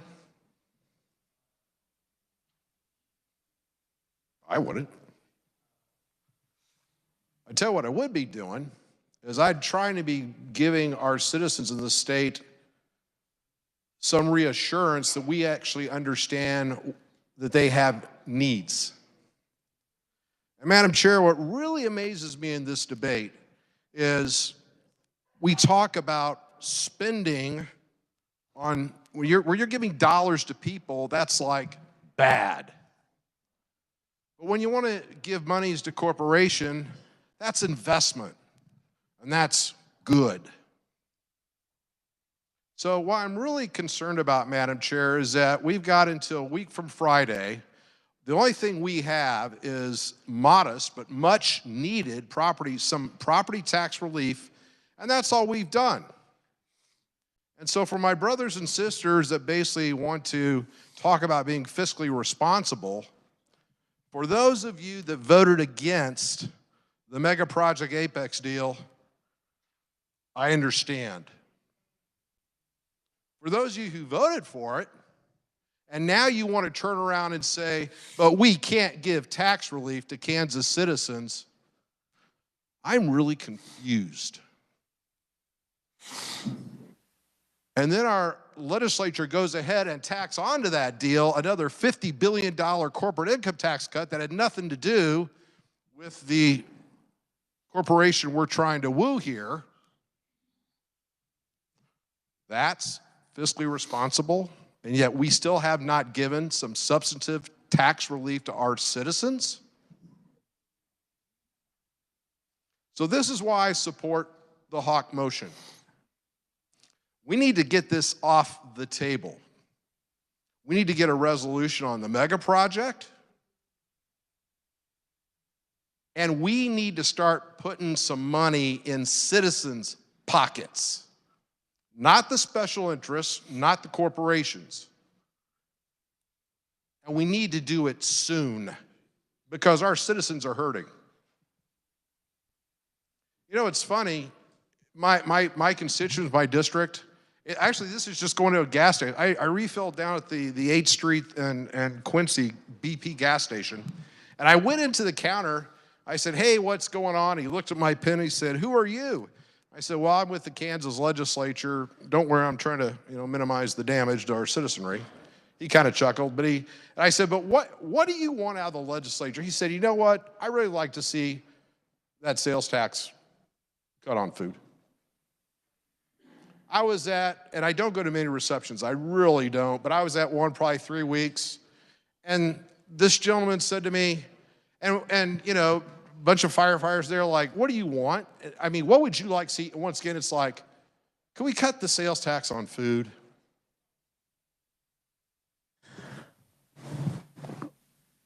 Now, we're talking about all this money, and my guess is that the good senator who brought the bill, my guess is when you look at other retirement systems across the country, we made significant improvements, okay? We may not be head and shoulders of them, but we're not in the basement like we were. Senator from Douglas, we're on a motion to send the bill back to committee. Well, I know I'm trying to give an eloquent speech as far as why we need to do this. And so my point is, Madam Chair, is that if you think about this, I don't think you want to, probably the best thing to do is get this back to the committee. If you're not going to put it that, maybe put it like in a rated A fund. But I would not park this money in capers. Because I tell you that $2+ billion or whatever's sitting out there, okay, it's going to go real quick, and who knows where we're going to be here real soon. I think we need to get some relief to our citizens first before we make this investment in capers. Thank you, Madam Chair. Thank you. Chair recognizes the senator from Douglas, Senator Francisco. Thank you, Madam Chair. I'm not a member of Ways and Means at this point, and I haven't heard the discussions about what's happening with some of the recommendations that have been sent. I very much would like to know some of that information and understand where we are before we take this action. I'm assuming that that's likely to be next week. There is no reason that this should not be a part of the overall discussion, especially for those members of the legislature who are not serving on Ways and Means. Thank you. Other questions? Chair recognizes Senator from Miami, Senator Baumgartner. Thank you, Madam Chair. I'm in opposition of this motion for a number of reasons. You know, in the governor's budget, in an election year, she proposed that we send $250 million to capers. Then $250 to each Kansan. And now we have the 13th payment that we voted down. And I think that the base bill is a bold Midwestern conservative approach to debt. Now, I understand that that is a position that my party supports. The interesting thing is our current governor has regularly, repeatedly asked us as a legislature to solve the financial issues by just refinancing. That's how we got into this problem with debt. That's why we're trying to shore up the debt that we have, that we owe to capers. We need to vote down this amendment, and we need to pass the base bill, and we need to shout as loudly as possible to any individual that wants to be a future governor of this state that we need to pay our capers, we need to make our payments yearly. If we have additional funds, we need to pay off the debt, and we need to leave capers alone. Thank you, Madam Chair. Other questions or comments on the amendment? Seeing none, Senator, you may make a close. Thank you, Madam Chair. I would remind the body that we did pay off some debt, pass some bills here, that we paid off $253 million of capers layering. My concern with this, and I may very well be for it, after I am able, as a member of Ways and Means and a member of this body representing my district, hoping for good fiscal policy, I may very well be able to vote for this, but not until we look at the whole package. And that whole package, to me, comes down to omnibus. With the bill we have, we look at our revenues that we're going to have coming in with consensus revenue estimates, and that's the right time to do it. It is a bold move to do this, but I don't think this is the right time to do it. And I also concur with my colleague from Douglas that we have some other things that I think, in my mind, are at least equally important and likely more important to all of us because they touch every Kansan, and that is a food sales tax and a potential rebate on income tax. So, and I know there are other bills out there that may affect this also. So with that, I move my motion to refer this back to Ways and Means for omnibus consideration. You've all heard the motion. All those in favor say aye. Opposed, no? Noes have it. We're back on the bill. Roll call has been requested. Seeing 5 hands, the clerk will call the roll.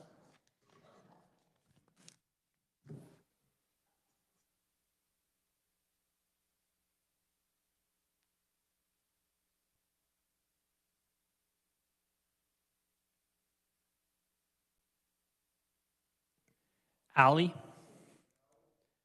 Baumgartner, Billinger, Bowers, Clays, Corson, Dietrich, Dahl, Erickson, Fag, Faust-Godot, Francisco, Gossage, Haley,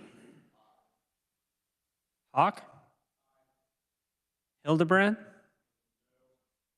Holland,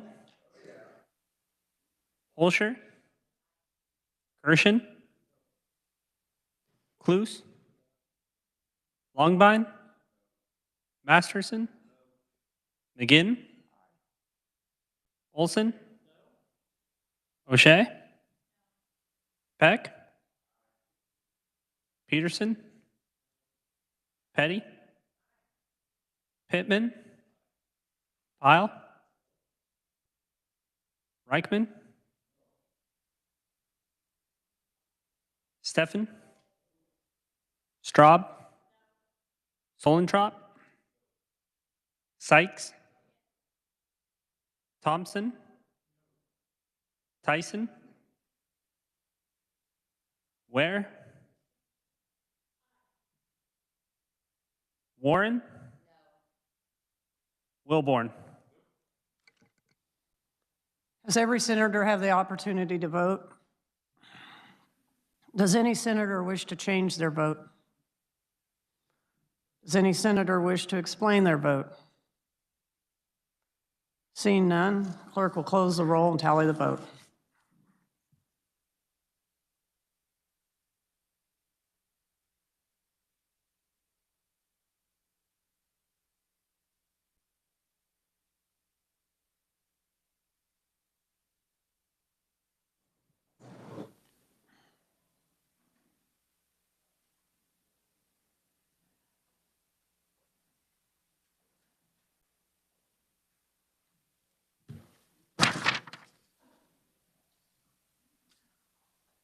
Thirteen voting in favor, 27 against. The motion fails. We're back on the bill.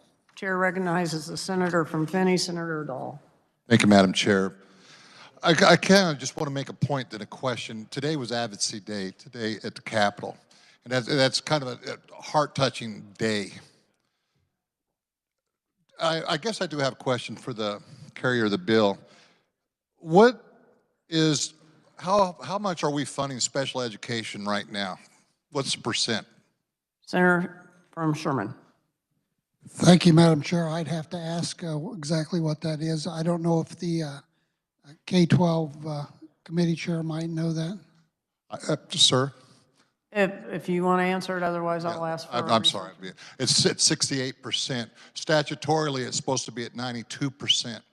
You know, and I've talked to several people stating that, you know, I'm going to have a hard time voting for any budget or anything else until we start. It's been at 68% for some time now. Special education.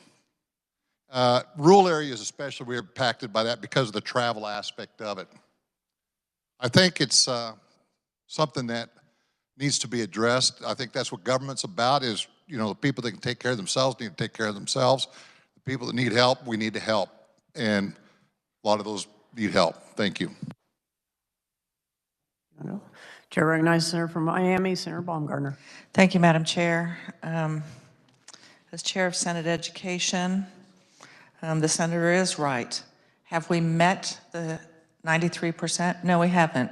But that is, what is in law is that is our aspirational goal. That's also supposed to be met by funds coming from the feds, and the feds have never come through with what is their obligation, which was passed into law. So are we below on that? We are. But the funding comes from two sources, the states as well as the federal government. And the federal government, though we as a state have continued to put more money in, additional money in, the feds have not come through with their obligation. Thank you, Madam Chair. Any other questions for the carrier of the bill? Seeing none, Senator, you may close. Thank you, Madam Chair. I would just like to point out a couple of things and then I'll close very quickly. You know, it's important that we pay our debt. This is a debt. And if things do get a little bit convoluted as we go forward and the economy continues to have this high inflation, it's going to benefit us a lot that we don't have to come up with another $78 million on our next payment by doing this. So, Madam Chair, I move when the committee rise and report Senate Bill 523 favorably for passage. You've all heard the motion. All those in favor say aye. Aye. Opposed, no. Motion carries. For the purpose of explaining House Bill 2387, the chair recognizes the senator from Johnson, Senator Warren, to explain the bill and adopt the committee report. Thank you, Madam Chair. I move we adopt the committee report. You've all heard the motion. All in favor say aye. Opposed, no. Please continue. Thank you. The bill addresses operating an aircraft under the influence. The crime was created in the 1970s. However, the statute has not been updated since then. So what the bill does is it brings the current law in more compliance with more the current DUI law for operating a motor vehicle. And this was brought to us by our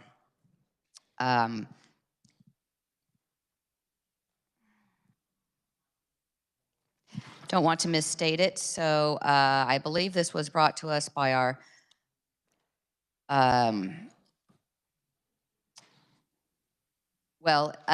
we had the Kansas Judicial Council's DUI Advisory Committee testified as a proponent. So that means that prosecutors and defense counsel and others and officials from the judicial branch all got together on an advisory committee, and they brought this bill to the House and then over to the Senate. In the Senate, there was the same proponent as in the House, and that was the Kansas Judicial Council's DUI Advisory Committee. And there were no neutrals or opponents in the Senate, and those who were opponents in the House became or dropped their opposition once the House made a few amendments. So this bill provides for testing in the same kind of way that we do in the DUI statute. So with that, Madam Chair, I will stand for questions. Questions for the senator from Johnson. Chair recognizes Senator from Wyandotte, Senator Haley. Incredibly supportive, Madam Chair, as outlined by the chair of the committee. This is a significant measure that's coming forward, and just wanted to add my my support as outlined by the chair for this particular special measure. Other questions for the senator from Johnson? Seeing none, Senator, you may close. Thank you, Madam Chair. The bill provides needed updates to statute, and with that, I move that when the committee rises and it reports House Bill 2387 favorably for passage. You've all heard the motion. All those in favor say aye. Opposed, no. Motion carries. For the purpose of explaining Senate substitute for House Bill 2361, Chair recognizes the Senator from Johnson, Senator Warren, to also adopt the committee report. Thank you, Madam Chair. I move we adopt the committee report. You've heard the motion. All those in favor say aye. Opposed, no. Motion carries. You may continue. Thank you, Madam Chair. The bill would create law requiring the Kansas Supreme Court to adopt rules for establishment and operation of specialty court programs within the state. This is a bill that I'm glad to bring forward because the purpose of specialty court programs, as defined in the bill, is this. It would mean a district court could create a program to address, quite frankly, therapeutic or problem-solving procedures to address underlying issues of those involved in the judicial system, such as mental illness or drug, alcohol, or other addictions. And procedures used by the specialty court program could include treatment, mandatory periodic testing for prohibited drugs or other substances, and community supervision and other appropriate sanctions and incentives. We have a good example of this already in Johnson County. It would expand the program. The program in Johnson County is the Veterans Treatment Court. And I myself have been to graduations for those who have gone through the Veterans Treatment Court, and it is quite heartwarming and astounding to hear the testimony of those who have gone through the specialty court program and how it has positively impacted their lives and helped them turn their lives around. So I stand in full support of the program and the bill, and want to say that I don't believe there were any opponents who testified, and wanted to mention, quite frankly, that the bill was introduced last session in the House Committee on Corrections and Juvenile Justice at the request of the late Representative Russ Jennings. So with that, Madam Chair, I will stand for questions. Questions for the Senator from Johnson, Senator from Leavenworth, Senator Pittman. Madam Chair, I just echo the chair's words. The Veterans Court that was established in Wyandotte in Johnson County has had great results. These specialty courts, I'm so excited that we have this advisory council being put together to help us increase the usage of these courts, because they can make real progress with these. And so we stand in strong support. Senator from Wyandotte, I couldn't tell whether you were on your phone or you were wishing to be recognized. So we'll recognize the Senator from Wyandotte, Senator Petty. Thank you, Madam Chair.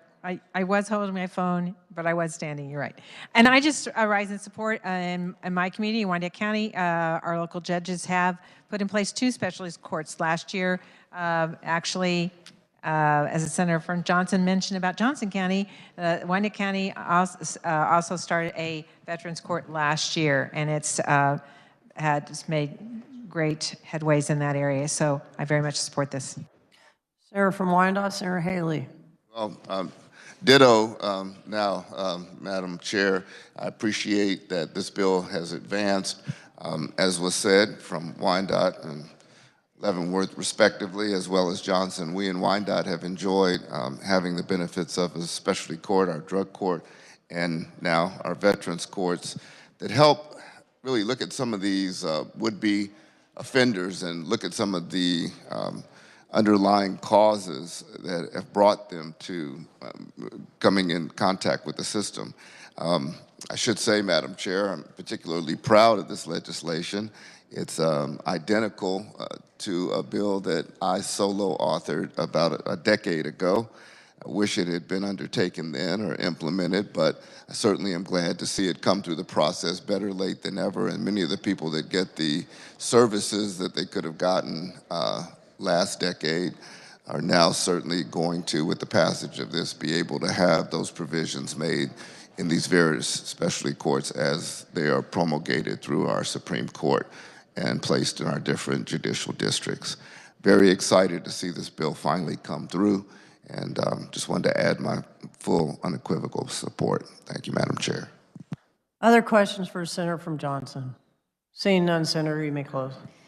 Thank you, Madam Chair. Also wanted to thank the other proponents of the bill who testified in committee, the Kansas District Judges Association, the Office of Judicial Administration testified as well, and the Chief Judge of the 23rd Judicial District and a representative of the Kansas County and District Attorneys Association provided proponent testimony as well. So want to thank the effort of all those involved, and this is a good program to help with those involved in the criminal justice system. And with that, Madam Chair, I move that when the committee rises and it reports Senate substitute for House Bill 2361 favorably for passage. You've all heard the motion. All those in favor say aye. Opposed, no. Motion carries. At this time, Chair recognizes Senator from Cloud, Senator Bowers, to explain Senate Bill 506 and adopt the committee report. I move we adopt the committee report. You've all heard the motion. All in favor say aye. Opposed, no. Motion carries. You may continue. So thank you, Madam Chair. Last but not least, so Senate Bill 506 comes to you from the Transportation Committee. It will authorize a Kansas Down Syndrome Awareness Distinctive License Plate beginning January 1st, 2003. And you can find the requirements for tag laws in KSA 8-1-141. And it requires the organizations to guarantee an initial 250 plates, upfront fee of $5,000. And after the production of the plate, there must be an issuance or renewal of at least 125 plates every 2 years. The plate would be discontinued from being produced. Individuals with current plates will be able to keep their currently produced plates. SB 506 will allow the group to design the plate with approval of the Director of Vehicles. There was no opponent, one proponent, and I just want to note a few things from her testimony. She notes that Kansas has multiple agencies supporting disabilities, and they have multiple agencies supporting individuals with Down syndrome and their families, including the North Central Kansas Down Syndrome Society, the Down Syndrome Society of Wichita, the Northwest Kansas Down Syndrome Society, the Flint Hills Down Syndrome Families Group, Kansas and Down Syndrome Support, Down Syndrome Innovations, and the Southeast Kansas Down Syndrome Society. There's a support group in nearly every area of Kansas because the families are passionate about spreading awareness.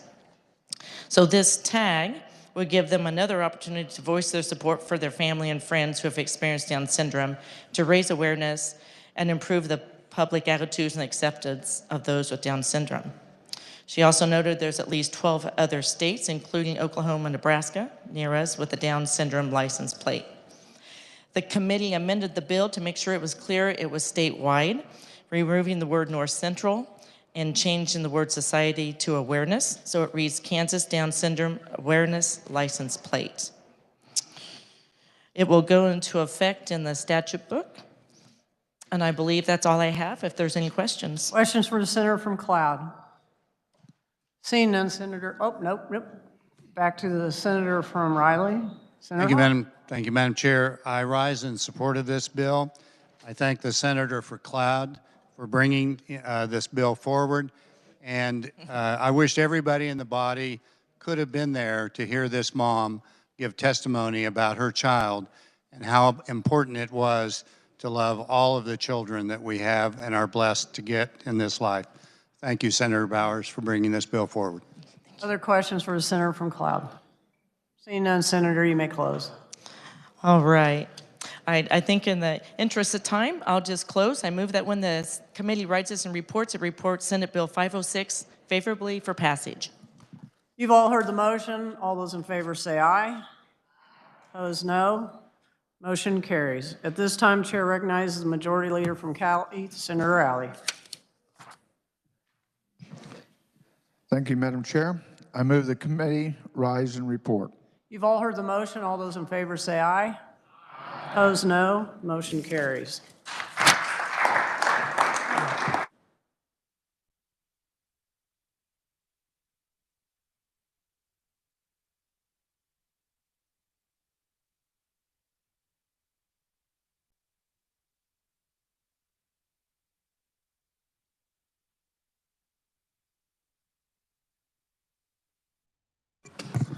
Clerk will read the committee report. On motion of Senator Alley, the Senate resolved itself into the Committee of the Whole for consideration of bills on the calendar under the heading of General Orders with Senator McGinn in the chair. Recommended House Bill 2560 be passed. Senate Bill 418, Senate Bill 523, House Bill 2387, Senate Bill 506 be amended by the adoption of the committee reports and the bills be passed as amended. Senate Bill 439 be amended on motion of Senator Hildebrand. The bill be passed as amended. House Bill 2361 be amended by the adoption of the committee report recommending a substitute bill and the substitute bill be passed. Chair recognizes Senator from Sedgwick, Senator McGinn, for adoption. I move adoption of the committee report. You've heard the motion. All those in favor say aye. Opposed, no. Motion passes. Chair recognizes the Majority Leader from Cali, Senator Alley. Thank you, Mr. President. Move an emergency be declared, the rules suspended, and the following bills be advanced to final action and roll call. House Bill 2560, Senate Bill 418, Senate Bill 439, Senate Bill 523, House Bill 2387, Senate substitute for House Bill 2361, and Senate Bill 506. You've heard the motion. All those in favor say aye. Opposed, no. Motion passes. We are now ready for final action. On this roll call, we will take the following. The bills on page 4 and 5, House Bill 2560, Senate Bill 418, Senate Bill 439, Senate Bill 523, House Bill 2387, Senate substitute for House Bill 2361, and Senate Bill 506. The clerk will read the titles. House Bill 2560, an act concerning agriculture. Senate Bill 418, an act concerning elections. Senate Bill 439, an act concerning elections. Senate Bill 523, an act concerning the Kansas Public Employees Retirement System. House Bill 2387, an act concerning aircraft. S-Sub House Bill 2361, an act concerning courts. Senate Bill 506, an act concerning motor vehicles. Clerk will call the roll. Alley, Baumgartner, Billinger, Bowers, Clays, Corson,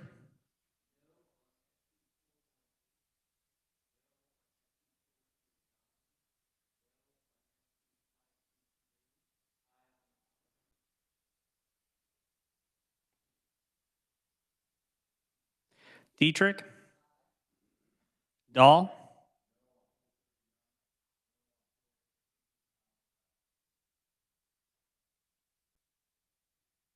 Erickson,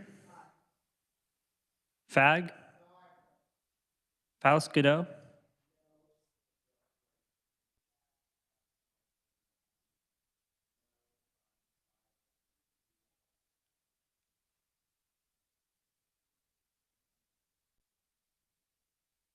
Francisco,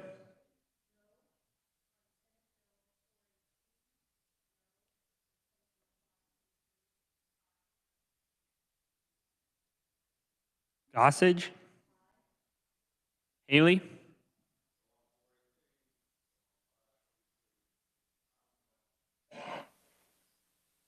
Hawk,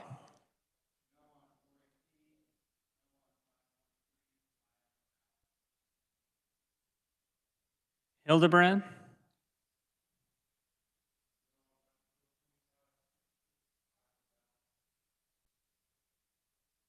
Holland,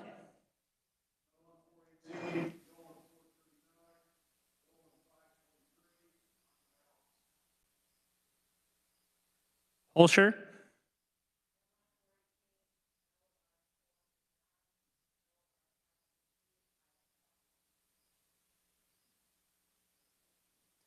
Kirshen, Cluse, Longbine, Masterson, McGinn,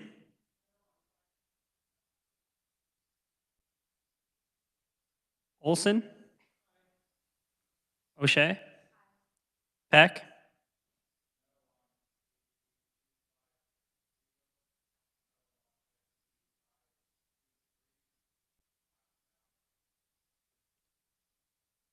Peterson? Petty?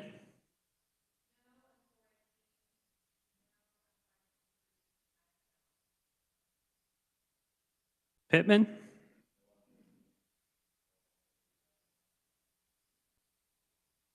Pyle?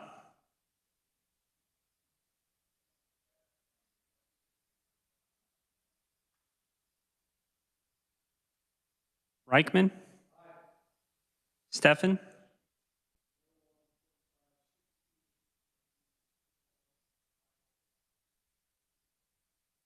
Straub?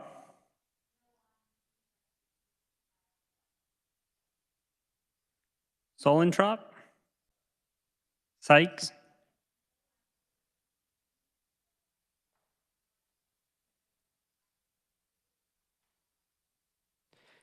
Thompson? Tyson? Ware?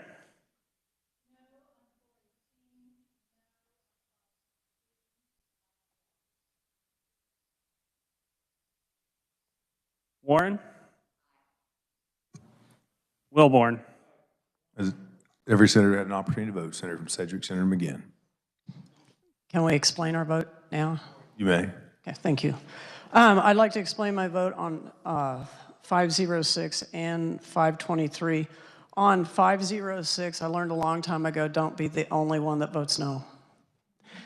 And I have a history, an inconsistent history about license tags. I'm going to spare everybody about what I think about license tags these days and wait until we get the next slew of 19 or 20. So I'm going to save that for then.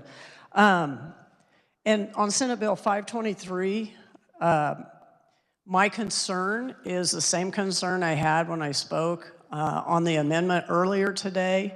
But not only that, as a farmer who just came out of 6 depressing years of grain prices and knowing what it's like to pay your bills, I am very concerned about this, and I wish we would have gone to omnibus just to have more information about where we are at in our budget. We have turmoil on the other side of the world. It's already impacting us, and I just don't want to be in the situation that we just came out of a very short couple of years ago. So that's why I voted no, Mr. President, and I might I reserve the right to make some comments, and if they're not there in 2 hours, it's fine. Thank you. If you choose to do that, so ordered. Senator from Johnson, Senator Sykes. Thank you, Mr. President. I'd like to explain my vote on Senate Bill 523. Please. I can't help but point out, as I often have during my explanations of vote this year, that we are in a position to debate the best way to appropriate funds and deliver relief to Kansans because our economy is so strong and has resulted in a significant surplus. Each of us has differing ideas of what our top priorities should be, and each of those priorities deserves serious consideration. Handpicking priorities, as we've done with Senate Bill 523, spends down the surplus and limits what we can do with a broader budget. CAPERS will be 80% funded by next year, even with no extra payments, and reported savings for the state general fund would decrease if the assumed rate of return is lower this year. We've already committed more than $250 million to CAPERS to eliminate the layering payment. We owe it to Kansans to consider these facts in the broader context of our budget and weigh them against our other proposals that, for instance, deliver tax relief to all Kansans, like our plan to eliminate this food sales tax would. For those reasons, I vote no. Would you like your remarks spread on the journal? So ordered. Further explanation? Senator from Johnson, Senator Corson.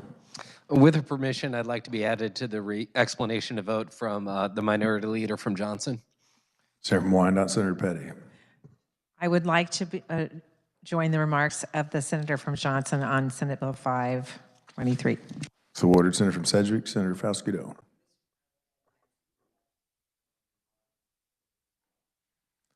So ordered. Senator from Douglas, Senator Francisco. Thank you, Mr. President. With your permission, I would like to join the remarks of the senator from Johnson, Senator Sykes. So ordered. Senator from Wyandotte, Senator Haley. So ordered. Senator from Riley, Senator Hogg. Remarks, Johnson, Sykes. So ordered. Senator from Douglas, Senator Holland. Ditto. So ordered. Senator from Sedgwick, Senator Ware. Ditto. Senator from Johnson, would you like to stand and join your caucus? Sure. Yes, thank you, Mr. Chair, I would. So ordered. Further explanation? Senator from Leavenworth, Senator Pittman. It's a different bill. I rise in vigorous support of Senate substitute for HB 2361, establishing the rules and operations for specialty courts, providing problem-solving procedures to address underlying causes to help rehabilitate veterans, those suffering in the spiral of drug addiction, and more. It's proactive in a way that I fully support and has been demonstrated to work, and I commend this body for passing this bill. Can I have my word spread across the journal? So ordered. Thank you. Seeing no further changes or explanation, clerk will close the roll and tally the vote.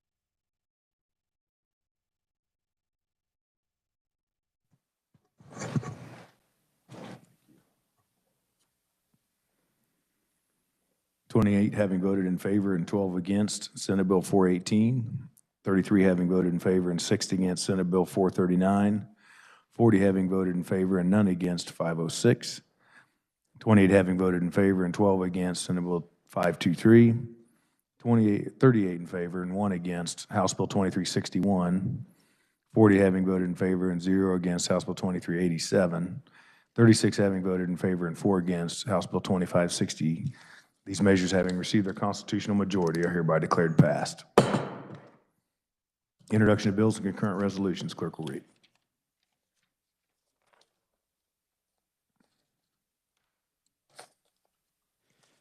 Senate Bill 551 by Committee on Ways and Means, an act concerning the Department of Agriculture. Senate Bill 552 by Committee on Federal and State Affairs, an act concerning real property. Senate Bill 553 by Committee on Assessment and Taxation, an act concerning income taxation. Senate Bill 554 by Committee on Assessment and Taxation, an act concerning property taxation. Senate Bill 555 by Committee on Assessment and Taxation, an act concerning property taxation. Senate Bill 556 by Committee on Assessment and Taxation, an act concerning income taxation. Senate Bill 557 by Committee on Federal and State Affairs, an act concerning crimes, punishment, and criminal procedures. Senate Concurrent Resolution 1623 by Senator Billinger and others, a concurrent resolution urging the President of the United States to stop importing oil and gas from Russia and restore energy independence in the United States.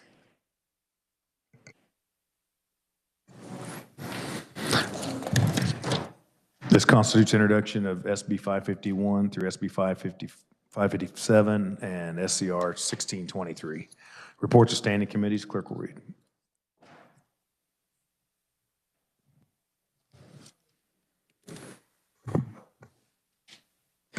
Mr. President, the Committee on Transportation recommends House Bill 2478 be amended and the bill be passed as amended. Senator Peterson, chairperson.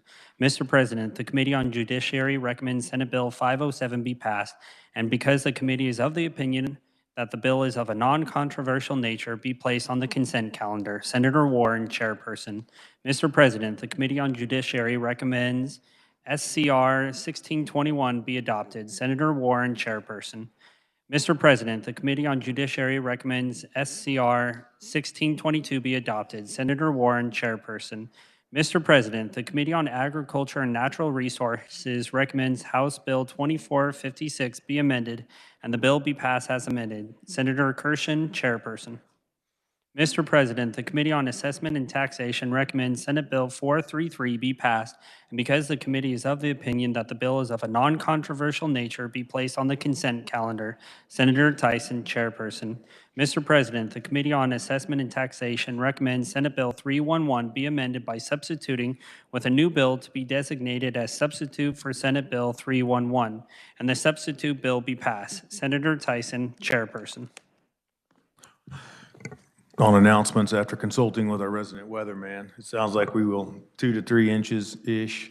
So I'm going to encourage in-person participation. However, we're going to suspend the prohibition for one day on the remote participation via WebEx because we really need quorums, and so we want to ensure quorums. So there'll be a one-day suspension tomorrow of that prohibition. You may participate via WebEx tomorrow. Are there further announcements? Senator from Cherokee, Senator Hildebrand. Thank you, Mr. President. Sometime earlier today, I forgot the time, but I had made an announcement about the legislative prayer breakfast and ended it with the caveat, weather permitting. Well, weather is not permitting, so it will be canceled. So thank you. Senator from Lynn, Senator Tyson. Thank you, Mr. President. The Senate Tax Committee will meet regularly at 9:30 tomorrow morning, and we will continue the meeting at 11:30. Well, whenever the Ways and Means finishes, we would like to start. So it will be between 11:30 and noon, probably closer to noon. Lunch will be provided, and we will be working bills and resolutions. Very good. Senator from Johnson, Senator Thompson. Thank you, Mr. President. We will move up the timeline for Senate Utilities Committee to 1 p.m. tomorrow, and we might be working some bills there. We'll see. And for the quick weather report, it looks like may not start here in Topeka until about 3, 4 o'clock in the morning. Heaviest will be along and north of Interstate 70 during the day, and then there'll be a second band that develops over southeast Kansas along and southeast of I-35 tomorrow afternoon and evening. So it'll be a lighter, fluffier snow up here than the last one. So just be careful. Thank you, Mr. President. Senator from Sherman. Thank you, Mr. President. Senate Ways and Means will meet at our regular time, 10:30 tomorrow, and we have a couple of bills we'll be working on. Thank you. Senator from Sedgwick, Senator Erickson. Thank you, Mr. President. Commerce Committee will not meet tomorrow. Our agenda will be moved to Monday instead. Thank you, Mr. President. Senator from Douglas, Senator Holland. Thank you, Mr. President. Just a question. Will we be allowed to vote via WebEx? Yes, participation includes question and voting. And then a question for the chairwoman of tax, if she would stand, just information, point of information. If she'll stand. Senator from Lynn. I just had a question. Is the WebEx link, are we going to use the same WebEx link for both the 9:30 and the 12, or do we know? Senator from Lynn. Thank you, Mr. President. I will check with the technology, and they'll get the correct links to you. Very good. Senator from Douglas. I thank the good chairwoman. Thank you, Mr. President. Senator from Johnson, Senator Warren. Thank you, Mr. President. Question regarding clarification, WebEx participation with the senator outside the State House as well? Good clarification. If you're in the State House, please participate in person in the room, only by remote, WebEx by remote. And we can be participating by WebEx, though we are not in our... Correct. That is the suspension of the prohibition, yeah. Thank you. And then want to announce for Senate Judiciary Committee for tomorrow, we are putting out a revised agenda. We'll still be having committee, but just revise the agenda slightly. So please take a look for that. Thank you. Senator from Lyon, Senator Longbine. Thank you, Mr. President. Senate FI and I will meet tomorrow morning at our regular time. Encourage participation in person or by WebEx. Thank you. Seeing none further, Chair recognizes Minority Leader. Oh, excuse me. Oh, there was. Just a quick question, Mr. President. Yes, ma'am. Are all committee meetings, if you participate virtually, are you able to vote? Because currently, some committees, if you're not in person, you don't get to vote. Please clarify. That is the purpose of the suspension. You may participate and vote. Seeing no further, Chair recognizes Majority Leader from Cali, Senator Alley. Thank you, Mr. President. I move the Senate adjourn pro forma until 8 a.m. on Thursday, March 10th, 2022. You've heard the motion. All those in favor say aye. Opposed, no. Senate's adjourned.